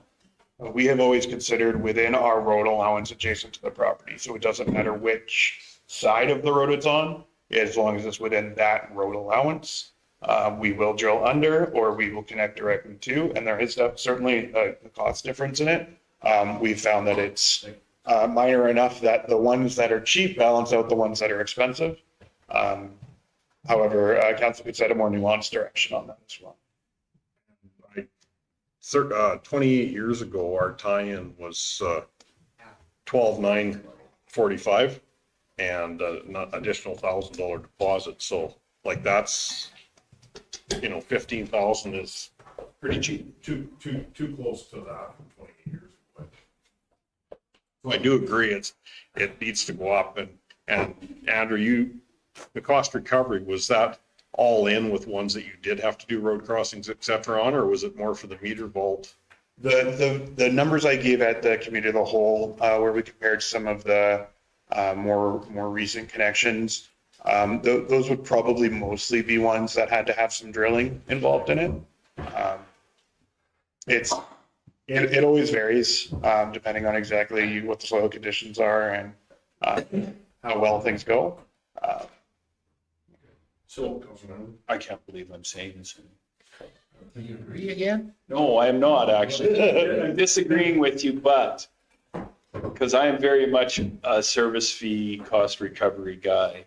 But I think part of the deal is the big cost that our issue of the getting water to people is the pipeline from point A to point B. Once we get the meter vault, whether we go across the road or whether we go into the property right adjacent to it, the amount of money probably isn't a huge difference. We're a couple $1,000. Is that what we're thinking? It'd be at least that. Yeah. So even at a 10% cost, I'm thinking we would, as the county service and rate, be beneficial to say, if you're across the road, I'm willing to put that in with it, versus whether you're on the same side of the road. I mean, if the cost got prohibitive, if we're going across Highway 12, yeah, I might say, okay, that's a little bit of a stretch. That's not our right of way though. Yeah, so that's where, if it was just ours, and in your area, I mean, that 855, is 855? 52, right? That's not our right of way, but we do have a pretty good working relationship there. So I don't disagree with you, but I'm also saying that maybe in that particular case, we could we could eat it for the first little bit and then we'll move the price of this up eventually again too. There's a lot of numbers in this and you're looking for a solution to sewer rate changes and The one that Ernie and I are talking on is just the water hookup right now and tie-in. And I can't believe I'm saying that because you know me, I would say cost plus, 20 grand plus. So do we need to approve this so that we can rectify that, the sewer costs and then bring it, if we're gonna bring it back to another committee of the whole, we look at it twice, or how do we? Yeah, so I guess it depends on how council wants to deal with this. I guess a third change I forgot to identify, it is identified in the request for decision, is we updated the interest rates when you're amortizing any of your connections that we allow for, just to match what most recently we have. But yes, council can, we could amend it and give 3 readings if you wanted to drop the changes to the connection fees and give it more consideration, or we could pass it with the $20,000, basically pass as presented, and then bring back more refined changes later. Likely, we will have to bring this bylaw back probably again next month or January to account for. Yeah, this one comes back probably the most often. We'll have a rate change from the Shirley-McClellan announced probably tomorrow, or tentatively agreed to tomorrow, and then fully agreed to a month after that. So, and we will need to reflect that in our water rates. So we need the change to the sewer at Buffalo Sands and Buffalo Lake Meadows, Buffalo View Estates, sorry. And we need the interest rates because they've gone up and we're still charging them, below 2%. And then we can bring back the connection fees. But I do think that Councillor Stevens makes a point about, trying to standardize that urban hookup fee, because you wonder how many people would, and if more people hooked up, we would make money off of that also. Well, not make money, but go towards breaking even. Because we subsidize all our water and sewer with taxes. Councillor Stevens, then Councillor Leonard. Get started, or there's somebody start here. Point to Councillor Stolberg, so. Oh, well, I think we need to set some of this for the lake and the interest and all that, so I'm gonna move first reading. Yeah, I think, and that's where I was at on this. I think we could stay with the 20,000 right now and go forward. Our discussion was 25 to 30,000, so I think we settled on 20. And I think the discussion was that it needed to be reviewed again in a year's time or in 2 years' time. Councillor Brewer? I think 40,000, that should be 1/3, and we pay 2/3. And but that's our quarter, when you put water into it, is gonna be worth another $100,000. This was for stuff right along the line, though.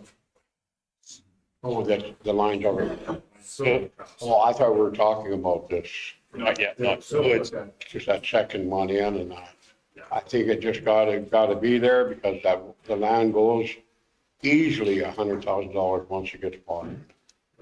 It's our discretion for water line projects, what we set the connection fee according to this policy. This is just for the one-offs that want to connect with the water lines there. Across the road, you gotta have more than $15,000. And that's what we're, Guaranteed. that's what we're saying. Yeah. If we may, could we vote on my motion first before we confuse Your the motion, did you have a motion written down from Councillor Stevens? Yeah, to bring back to standardize. Connection fees for urban hookups. Bring it back. No, to account? I thought we voted on it already, but that's okay. It's been around. Round and Why don't around. we just make amendments to the bylaw and vote on the bylaw all at once?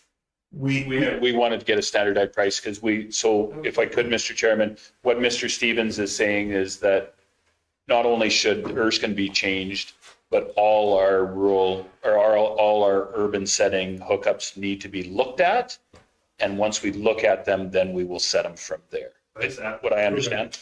I would like to standardize the urban connection fee for all of our hamlets, but I don't know if our urbans are due for a small increase similar to what our rural connection fees, because our costs have went Don't up. be so negative. Maybe it could decrease. Yeah, you bet. And also each urban system definitely could be different value of what the capital investment is worth on the project system and even the pump system, et cetera. So it's something we need to look at for, but, okay, that's, if you have that motion from Mr.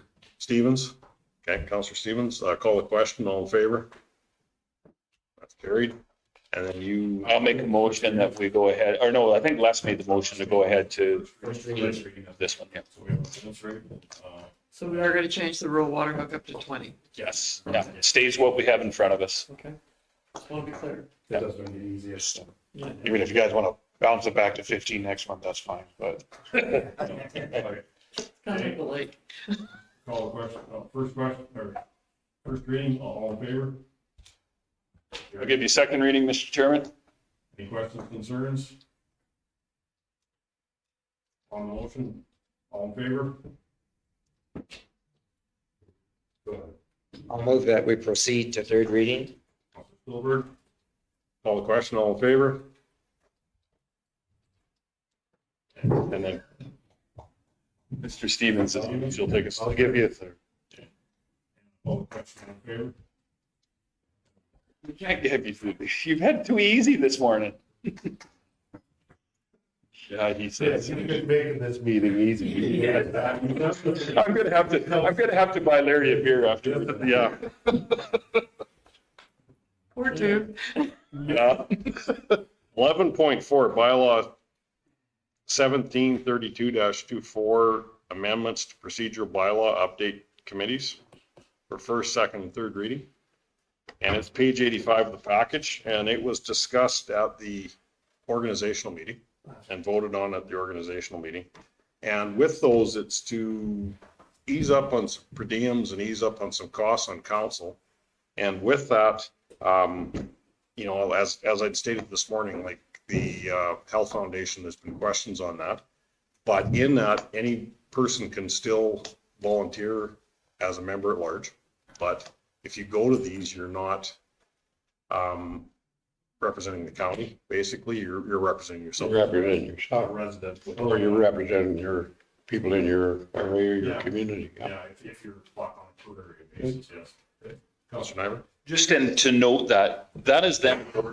So I don't think anybody from this council would go to any of these organizations, hopefully, and not represent or say that they're representing the county, because I think we were doing that a little bit earlier on the staff side of stuff. And I think we made a note that we needed to clarify when you were at a board meeting, if you were sitting there as Ernie Public, not your brother Joe Public, Ernie Public, you are Ernie Public, you are not Ernie Councillor of the County of Stettler, or James Public, not County Councillor. But thank you, Mr. Grover. I was speaking where you walked right over me. The idea behind that is that when we show up, you are going to go there at the discretion of that board. So you cannot just show up and say, I'm here. If their board rules state that they have a county representative, that's a different deal. You're not filling that position. They might have a door open for us, but it doesn't mean it's filled by this. This group of 7 makes the decision whether that door is filled. So if there is not a position for you to be there as a member at large or a public member, that is their decision. So I don't think anybody should be making the assumption that you can just show up and be a member without their bylaw saying that they need another member at large. I.e., if you were on the Battle River Research Group, you need to own a membership, and then you need to be voted on to get onto that board. There isn't. They're all the same, though. You have to vote a member of our. No big deal. And they're not basically seeking board members. So, okay. So several changes to procedure bylaw have been necessitated. You're going to take that, Andrew? Yeah, if I can present, because this one is a little on the bureaucratic side, and I apologize. Thank you. If you're gonna complain something is on the bureaucratic side, can you refrain from not smiling and laughing quite so much? You will, yeah. I will point out, in the last bylaw we just read, how having multiple different changes, inhibited the debate and the consideration of amendments. So in this case, knowing that we had 4 distinct proposals, coming out of the organizational meeting, we did split it into 4 distinct bylaws. You'll see in your package, it goes report, bylaw 4 times, and then there is a consolidated draft bylaw to show you color coded what all the changes will look like if you were to pass them all. So the first one to consider, and we can consider them each individually because that will keep the debate a little bit clearer. This first one is what I would call the housekeeping one. So Bill 20 was proclaimed on October 31st, which did amend some of the Municipal Government Act. As well, the organizational change did direct some changes to committee. So as Chairman Reeve Clark spoke to, the Stettler Health Services Foundation / Stettler Hospital Facility has been struck from the list of committees. We clarified because it was incomplete that there are 3 counselors on the LUB and MDP committee, in addition to the 3 members at large that were listed. It adds new language that we must record in the minutes any abstention for a conflict of interest, in addition to pecuniary interest, because those are 2 separate items under the new legislation. We removed language that was duplicated from the MGA regarding pecuniary interests, because it's now out of date and doesn't need to be restated. We removed a specific delegation to an executive assistant, as the CAO is already responsible for those things and able to delegate. And then we added a section that does require us by bylaw to enable the public to participate electronically in public hearings. That is now a legal requirement. The county has been doing that since early COVID. And so this represents no fundamental change. As such, there's no financial implications except that you may have some reduced per diems because of the removal of 1 committee. There were 2 other committees discussed at the organizational meeting that were left vacant, but the direction was not yet to strike them based on the review of the minutes of those. So we have left them there with. Which one were those again? That would be the Battle River Research Group and the Seed Cleaning Plan. So they were both directed, the motions were specifically just to leave it vacant for a year, so that council could reconsider next year.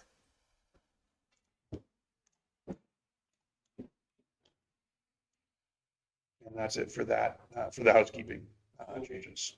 Okay, and then, Mr. Chairman, if I could? Yeah, go ahead. On page 94, down,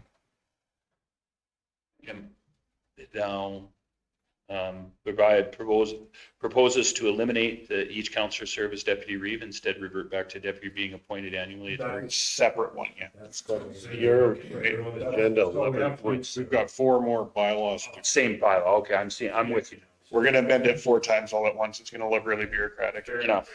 That was kind of how it was explained to us. Okay, so I'm not, thank you, Larry. Thank you. So if you don't like that clause, you're not gonna wreck my housekeeping clause. Fair enough. Okay, gotcha. Yeah, makes sense. I'll give you first reading on bylaw 173224 amendment to the procedural bylaw. Any questions, concerns? Call the question, all in favor? Carried. Counselor Stillberg? I'll give you a second reading. Call the question, all in favor? Counselor McKay? I'll move us to 3rd reading. Call the question, all in favor? Counselor Gender? Go to 3, please. Call the question, all in favor? Carried. 11.5, 1733-2 for amendment to the procedural bylaw, first, second, and third readings, possibly, and page 8 of the package. Councilor Stevens? I'll give you first reading. You want to go through? I'll just say, just for clarity, this is clarifying the language around the reeve and deputy reeve being alternate members on any body to which council has the right to appoint an alternate member, and clarify or basically copies it in the old language from the MGA prior to removing Reeve as ex officio to reestablish that right. Question? So if I could, Mr. Chair, now the ex officio, the definition has been removed. Yeah, so ex officio never actually showed up in the MGA. It just simply said, and of course it didn't copy the old legislation in through here, but it said to the effect that the chief elected official, as part of their responsibilities, they are a member with full rights of any council committee and any committee to which the council has the right to appoint such members to.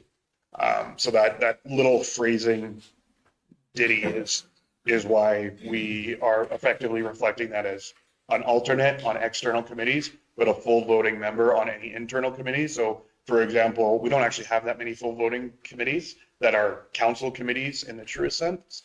The LUBMDP review committee, the Reeve could, under both the old MGA and under this amendment, come to those meetings and be a full voting member despite the 3-3 membership that's there. Same with rural crime before it was disbanded. They would similarly have that right. Whereas on external committees such as Stettler Ambulance, the Reeve would only have the right to vote as an alternate or as appointed by name. Okay. So my question and would be pertaining to any of the other boards that we sit on. Mm-hmm. So only if those boards had separate boards, right? So if those boards, so they have to change it, and I'm thinking for our education here as council members sitting on those boards, do we have to change our rules at those board levels? it is worth asking at each board what the rules are for the council's appointment of alternates. Some boards don't give us any alternates, where we only have the right to appoint one member, and the Reeve would have no extra authority on those boards to fill in as a default alternate. I believe the library board is an example where you cannot have an alternate. And that's just because of the way the legislation is written. But others, it would be nice if everybody's bylaws or establishing documents that give us the right to appoint a member would similarly give us the right to appoint one or more alternates. Right. So, and where I'm getting at is one that I think of as FCSS. Non-controversial. I don't think either one of us have ever had our alternate show up.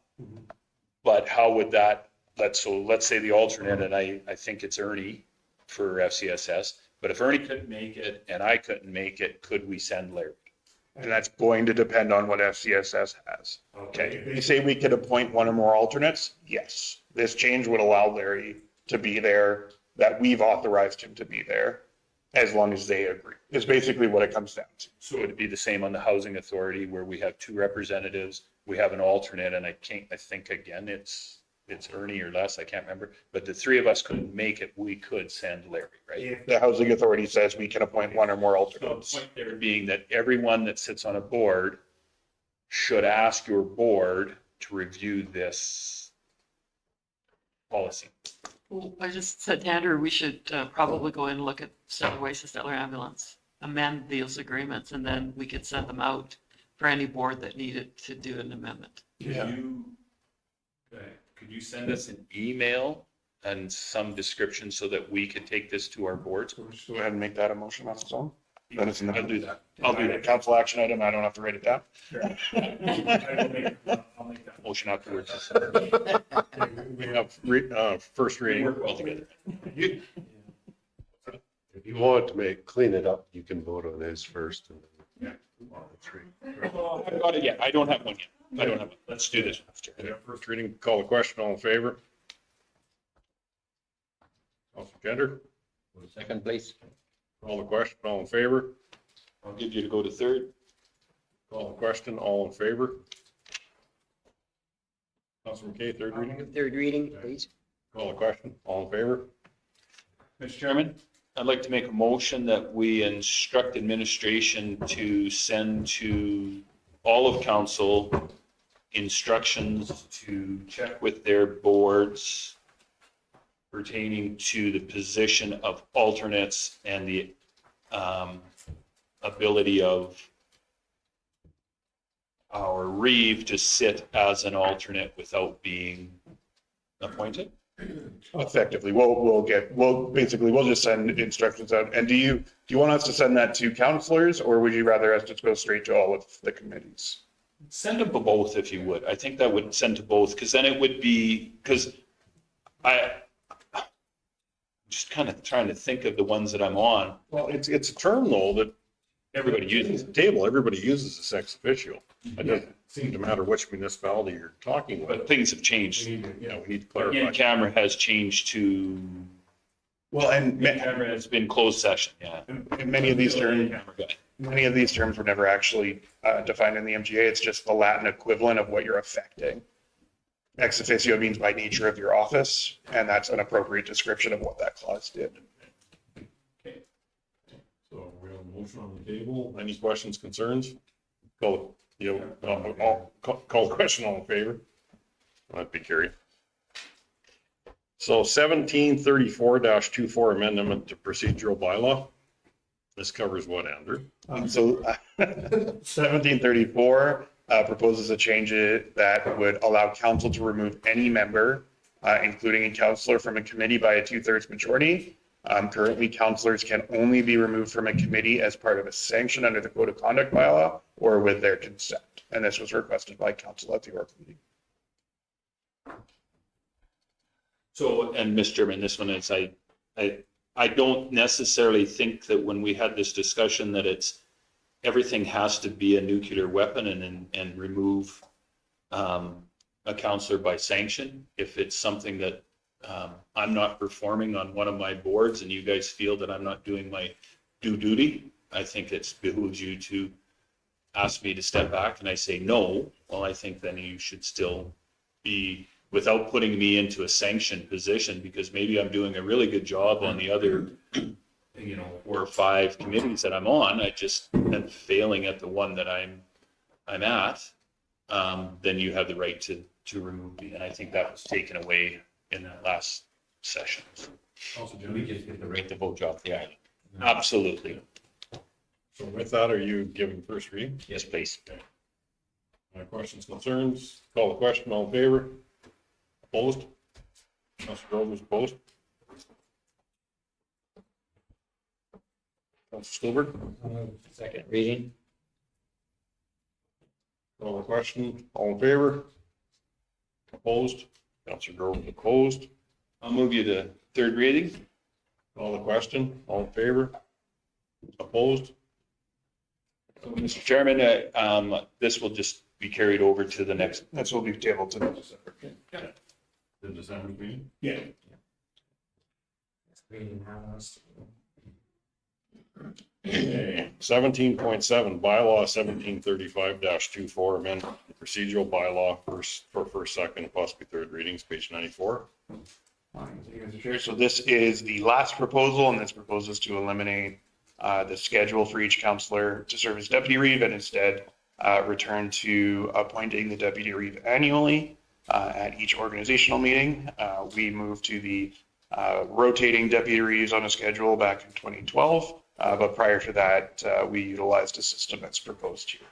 I have also suggested that you make the bylaw effective October 20th, 2025, which is the next election, and therefore ensuring that that's part of the next term.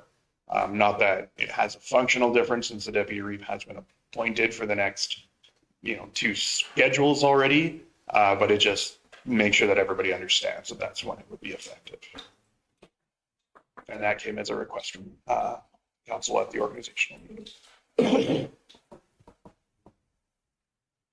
I don't know if that was that, sorry, Mr. Chairman, that wasn't the discussion we had. I'm not sure if that's where we were at on that.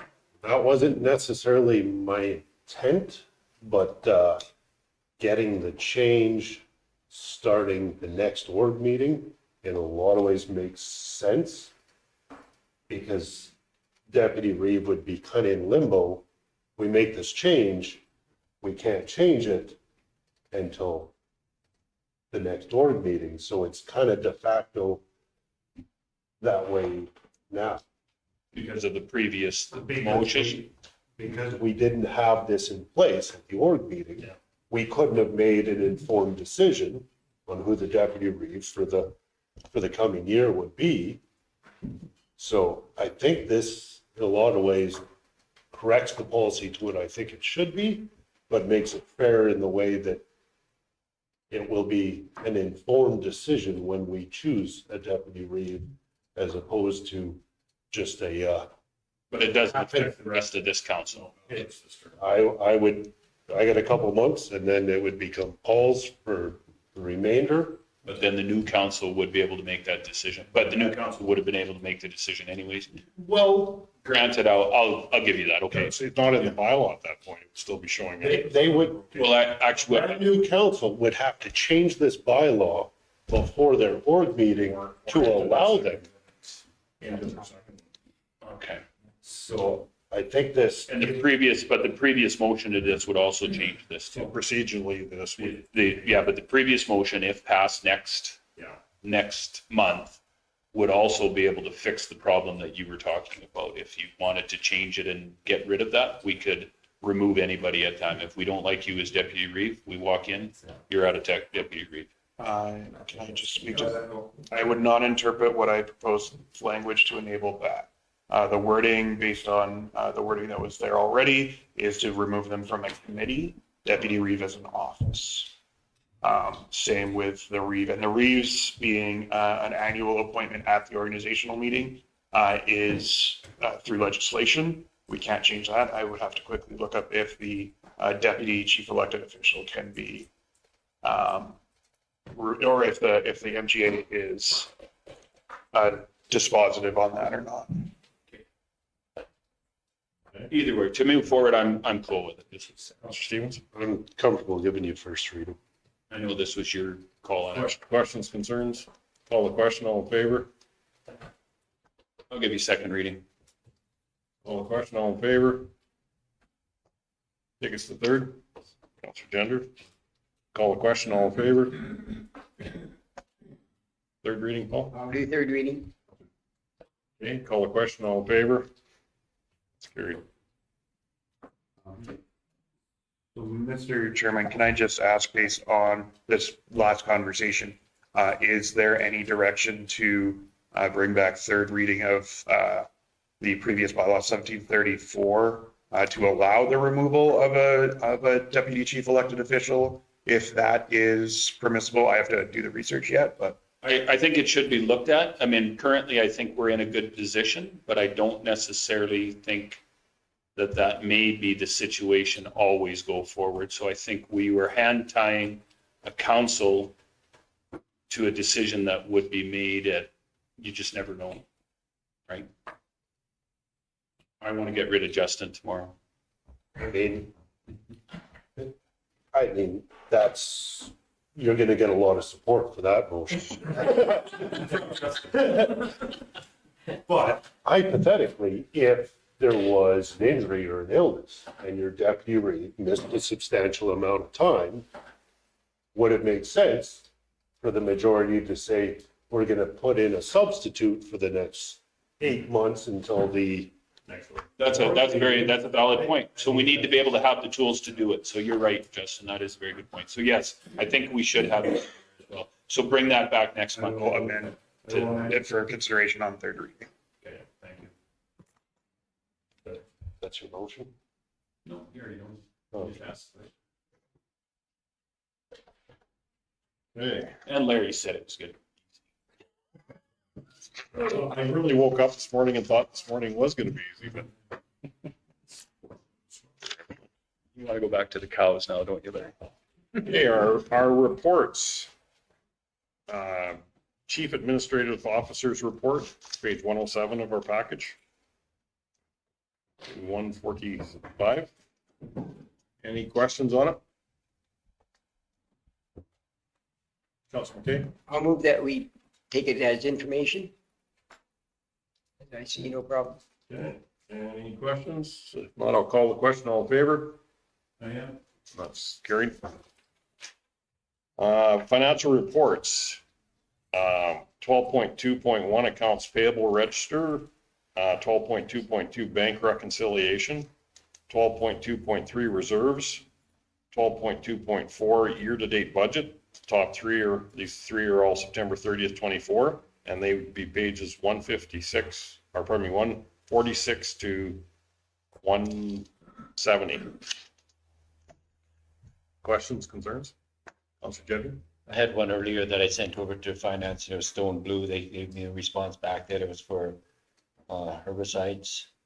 And I've also got a question on page 149 for the Battle River Research Group. I thought we were going to be holding off on that until we had done our finances. It was approved in the 2024 budget that you talked about, 10,000? Yes. Yeah, so we paid the 24 allotment. Going forward to 25, that's when we'll. That's the budget we're discussing. All right.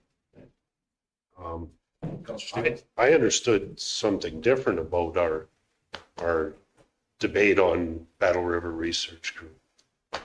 Our first motion that we made at the org meeting was to withdraw, meaning not pay the $10,000 fee next year and withdraw our representative. That was defeated. It was the second motion passed that we would remain a member and pay our fee, but not send a representative. Is that? Right, but you have the ability in the budget to say whether or not you'll pay the fee or not. Right? Well, not the ability, it's part of the budgeting that we have to say that. So if it goes back to that motion, then we have to sit down and do that. So that fee that we just paid the other day, that just takes care of the 2024. Yeah, but that gets us current. So we didn't make a decision on our membership and the dues for next year? We made a decision on the membership according to the procedure bylaw that we won't be sending a representative. But from what I understand. So the motion as we recorded it only spoke to leaving the spot vacant for the one that passed, only spoke to leaving the spot vacant. It did not make a commitment to funding one way or the other. And I think the reason that was because we decided it would be a budgetary item that we would discuss at a budget. Okay. That's what I understood it to be. And I think that if, whatever you decide when we're done with the budget, you've got to give them a little bit of notice because it'd be a bit of a crunch for their. Came out of the Ag Service Board budget, I think, does it not? All the same pot, yeah. I know, but Gregory's looking over there. There's an extra.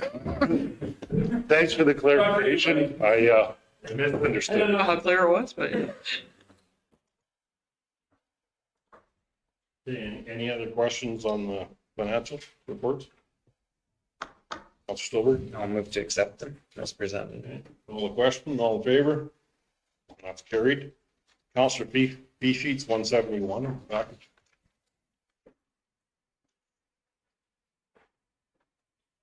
$171 to $177, I guess. Councilor Jeddler? I guess it would be on yours, your first day, there's no mileage when you went to Calgary. I don't remember. Is it a Zoom meeting? No, that was charged all on the 24th. Yeah. Okay. I guess I could have split it up, but I stayed overnight.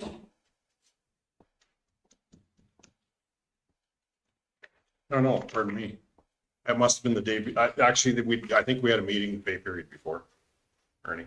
So I would have put it. And at the 20th and then 24th. No, on the 19th of September, I think. There's 3 sets of meetings. Okay, so it was the previous month. Previous month would have saw those kilometers.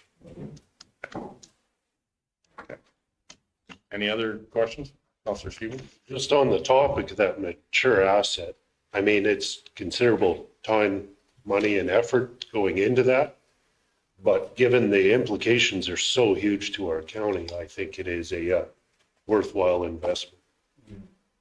And there'll be one more meeting. I have to go to one more on Friday, and then in December, it's basically morning, afternoon, and then morning the next day. So then that will be the follow-up. That's the follow-up to it. So that's December 3rd and 4th. Yeah, it was Monday, Tuesday, Wednesday, and so you put all the mileage on the The one day, okay. Well, yeah, I did check your previous timesheet and you did have the mileage on the 19th. Yeah.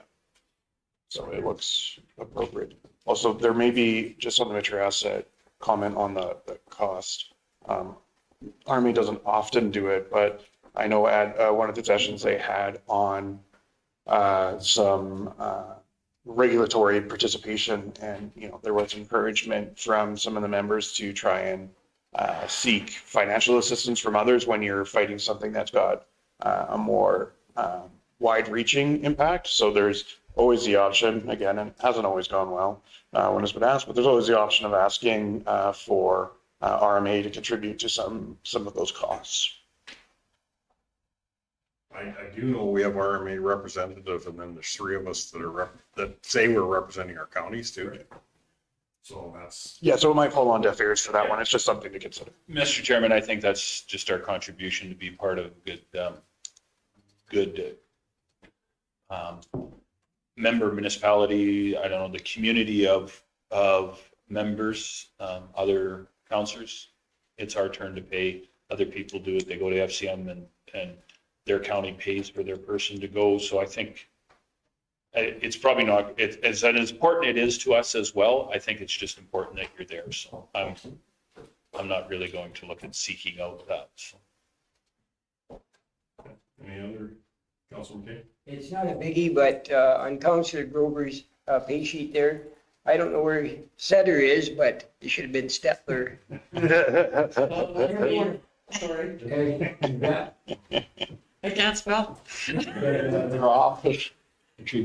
God, that is bad. It was supposed to be. Pretty once you type the first one in Excel, again and again. That's just True enough. Sorry, Paul. How does it go, Yvette? If you want it done right, do it yourself. Or don't come to me. Is it bringing back their navigating of Calgary a little back? Yes, it is. It said yesterday morning certainly was. Mr. Chairman, I'll give a motion to move these forward. Okay. Call the question, all in favor? That would be carried. I see Craig is in the room, but on our committee reports. Warning, empty page. Warning, empty page. County of Stettler Housing Authority. October 24th. Elaine Dumont Goody will move from Paragon Place to be the Human Resources Manager / Lodge Manager for County of Stettler. Oh, there's a shot. That's true. I need to hear more than you admit. Yeah, he's. Just a reminder, so we do have a verbal addition to the. Yeah. When you're ready, Mr. Chairman. Yes. So unfortunately, the Parkland Community Planning Service Board, I had spoke to this a while back, and we were actually doing really well. We had some good numbers that we were.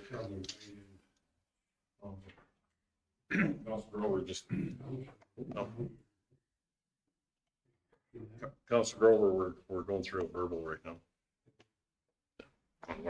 So like I was saying, with Parkland Planning Services, our numbers and projections were really good. I even commented to Greg that we were in good shape. Things were looking really good. That was at our mid-year. Some of our member municipalities have pulled their projects, which have put us in a situation of eating up our reserves again. So we're at the point where the board has made the decision that if we don't see a strong turnaround come, we got another meeting on December the 20th to see that some of these projects are kicked into gear. We had one large project that the individuals were working on and had put a business proposal for. Had it gone through, we probably would have been fairly good. They're going to cut back some of their planners. They're going to actually cut back the administrator to 3 days a week. But ultimately, and this one is for Yvette and maybe a little bit for Craig, if you are talking to your other member municipalities out there, let them know that we need to use it or lose it, because we are talking about closing this. 2 years ago, when I got on to parkland planning, they were at a really, really tough time. We did some changes, hoping to make some hopeful changes. We understood that we were left with a healthy reserve, but we had nobody to fill the work. So it just ended up, we went through a strategic planning changing. Ultimately, we're not sure that that worked. At that point, when I first got on, they were talking about closing it, and then those funds would have been dispersed to the member and municipalities. The board at the time decided that we would be better off try to at least keep it alive, keep it going till we used up our reserves. And fundamentally, we're getting close to using up the reserves. So if we don't use parkland planning services in the near future, it's a good chance that come the new year, they will not be around, which puts into jeopardy the subdivision and appeal board and how we deal with it. There's been some suggestion that we look at going through Palliser and joining another group, but just a discussion so far, and seeing what we can do from that standpoint. So. CEO Casting? So are they still receiving annual income from the smaller municipalities? No. So what we do is it's a member, it's a membership join. It's like joining a co-op now. So you join, and if you use the services, you get a reduced rate. If you're a non-member, you're at a higher rate. So we did have we had some success with that on the higher member stuff. We've had some private contract work that we've done. We've done some strategic planning on a higher per hour cost that have been fairly successful. However, the problem is now that there isn't that annual income, people are just saying, well, we're just not using the service anymore. So that's where our problem is. To me, that's a lifeline for the smaller municipalities. Like, they need that service. I can't explain, I don't know how to explain that to them more. Even if they would all spend $1,000, we would be right-sized. But they are joining with the membership of, I think it's like $480 or something, and then they're not using it. So. I guess we need to encourage some usage. Encourage Denilda and Big Valley, and I guess White Sands has their own, but didn't Roshan Sands use Parkland? You know, those would be, you guys would probably see them before we do at meetings and say, you know, if you want planning services, you've got to step up, because they can't turn around and think that we're going to help them because we're burning out Craig now, right? So we can't take on any. Just if you have some extra work for them, I think they would appreciate it. We give all our subdivisions now. And I think he's doing some mapping for the LUB and MDP review. Yeah, anything Craig wants to throw at him, he certainly can. Counselor Stevens, did you ever have them? So anybody out there, I mean, and there should be a letter coming in, and the director has taken to a semi-part-time position. So it's going to be 3 days a week now. Wow, like that's the best insurance policy you can pay. Oh, right. I mean, I'm not 100% sure that if it goes away, there's going to be a lot of people disappointed and are going to have some serious problems. But I don't think they see the urgency just yet. So at our next AGM, that'll be brought up. It'll be like so many things, they won't see the urgency until they need it. Right. The service, and then they'll see the urgency, but. And credit to our planner, he left us in a very good position, but I think no matter what you did, it wasn't, you were feeling the frustration as much as anybody. It's, I think one of the challenges, if you are reaching out, maybe that reestablishing after you realize that it's missing is not going to be an easy task. And that may be a point to make to some of the others that aren't stepping up and using the service. And if I could, I think your situation was you had lots of work, but nobody to do the work. And then we have now the exact opposite. We have enough people to do the work, just not enough work done.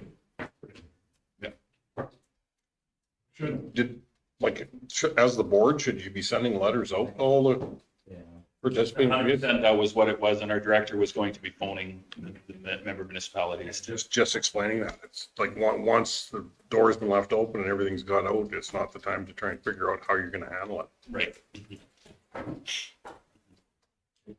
Was it that? That was all I was going to bring up. I just didn't want you to come back and say, and the reason being is, honestly, at our mid-season, things were looking fairly good. We were actually, if projections hit, if we finished those projects, we would have been actually almost ready to build again. And then it ended up, the wheels really fell off on the summer. A couple of big projects said no. Okay, was there anything else in any of the committee reports? Council Stolberg? I'll move, we accept them. Call the question, all in favor? And consent agenda items, was there anything that we needed to follow through on that with Andrew? Should you move the consent agenda items? Okay. Okay. And as long as there was nothing we needed to bring up on that, so. I think everything was pretty much agreed. So call the question, all in favor? Carried. And then we are back to first page. Then we have Craig in the room.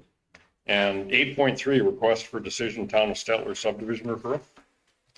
And that is page 27 of our package.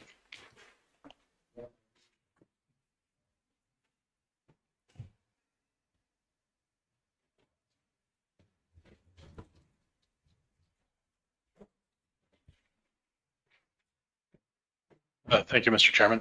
So ordinarily, our referrals, you would see this at Municipal Planning Commission, but to be able to meet and get into the practice of meeting the 21-day referral commitment that we usually have between municipalities, the comments are due tomorrow, so we had to put it on the council agenda.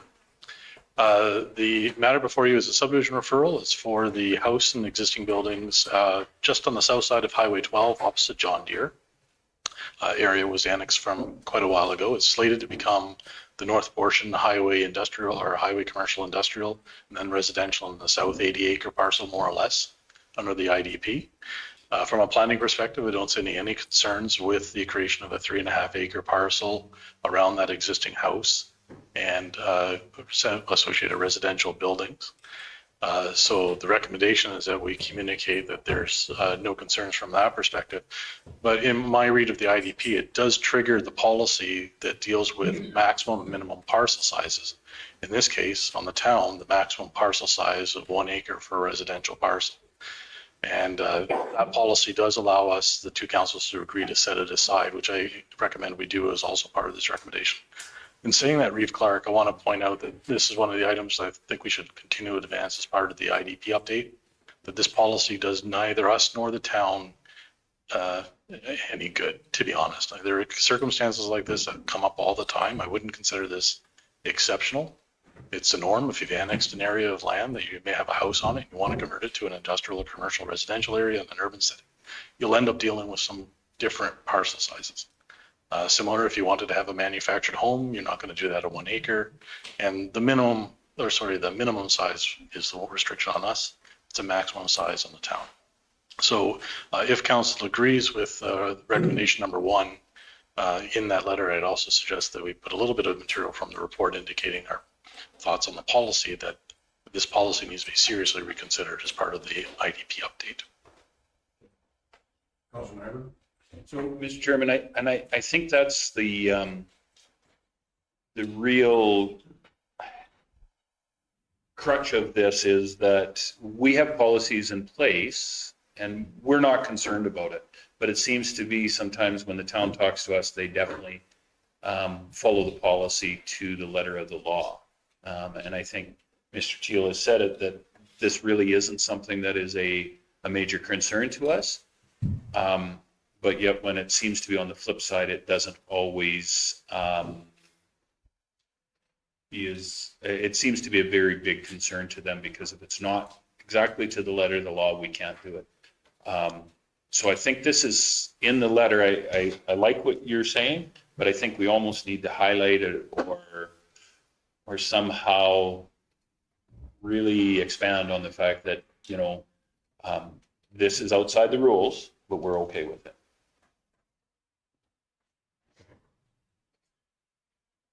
Any other questions or comments? Do we need a motion on that? Councillor Stevens? I'll be prepared to move staff recommendation number 1. With the additions and the letter that. With the letter proposing a amendment in the future. That's. I don't know how you remind them that when we do go into this, that we're not against these things. We just want it to be what's good for you is good for us. Choose option number 2. Pardon me? Choose option number 2.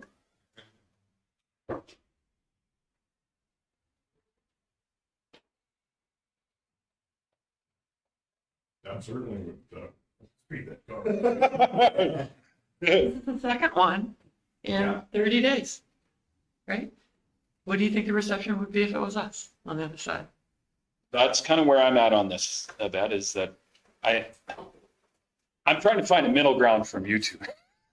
Well, and working through the new IDP, right? This has become a hurdle, right? And come on, it's good for the goose, it's good for the gander. Because we are continuing to show our flexibility with them. If it comes to a disagreement, I can take the high ground and say, hey, you plan how you want in your boundaries. When we want a variance, we expect the same courtesy. It's tough to ask for that same courtesy if we're not willing to do it. Yeah, less than 30 days ago, we did. And when we brought it up about the stuff to the east and south, they were pretty adamant about how big our parcel size we're going to have to be.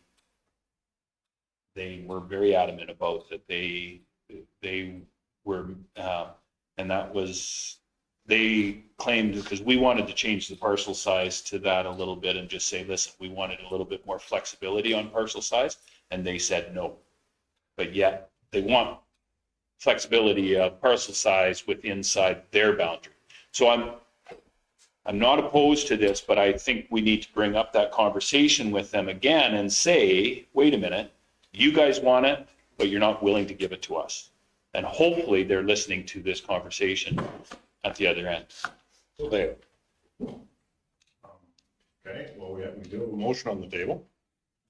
But I want that letter to be written in such a way that, hey, I'm just pointing out, we're okay with this, but you guys were adamant that we didn't do it in our RDP discussion, right?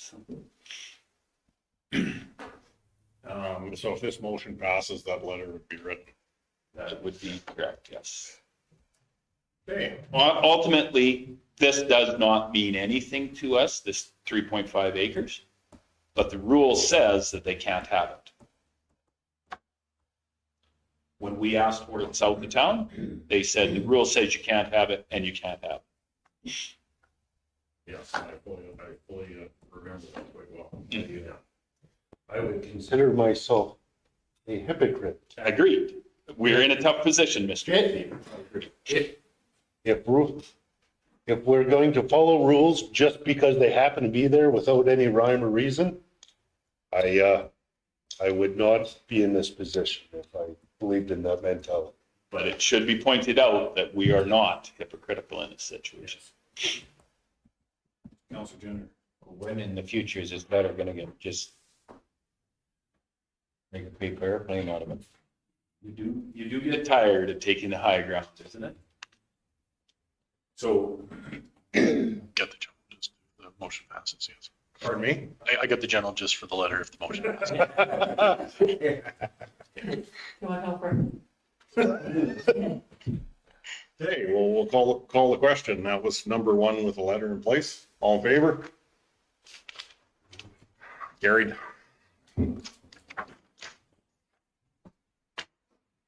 We need to have two letter writers. Nikki and then somebody that's really me. One, her name is Yvette. No, we can't let her write letters. No, I'm not that extreme. Well, obviously I can't spell, so. Hey, we are, next topic would be our in-camera session. Okay, I'll move us in camera. call the question, all in favor?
Any questions, concerns? Call the question, all in favor? And that would be carried. Counselor Stillberg. I make a motion that council direct administration to request an extension to the tender pricing for the Gatsby Phase 2 Rural Water Project. I don't want to lose that bid, so I'd ask for that Extension? As we look for future. Yeah, in hopes of finding future funding. Yeah. Okay. Call the question, all in favor? Do you have your hand up there? I did, so I was agreed. Next meeting is Wednesday, December 11th, 2024. And I promise I won't have as much as I did this. Counselor McKay. I'll move to shut this meeting down.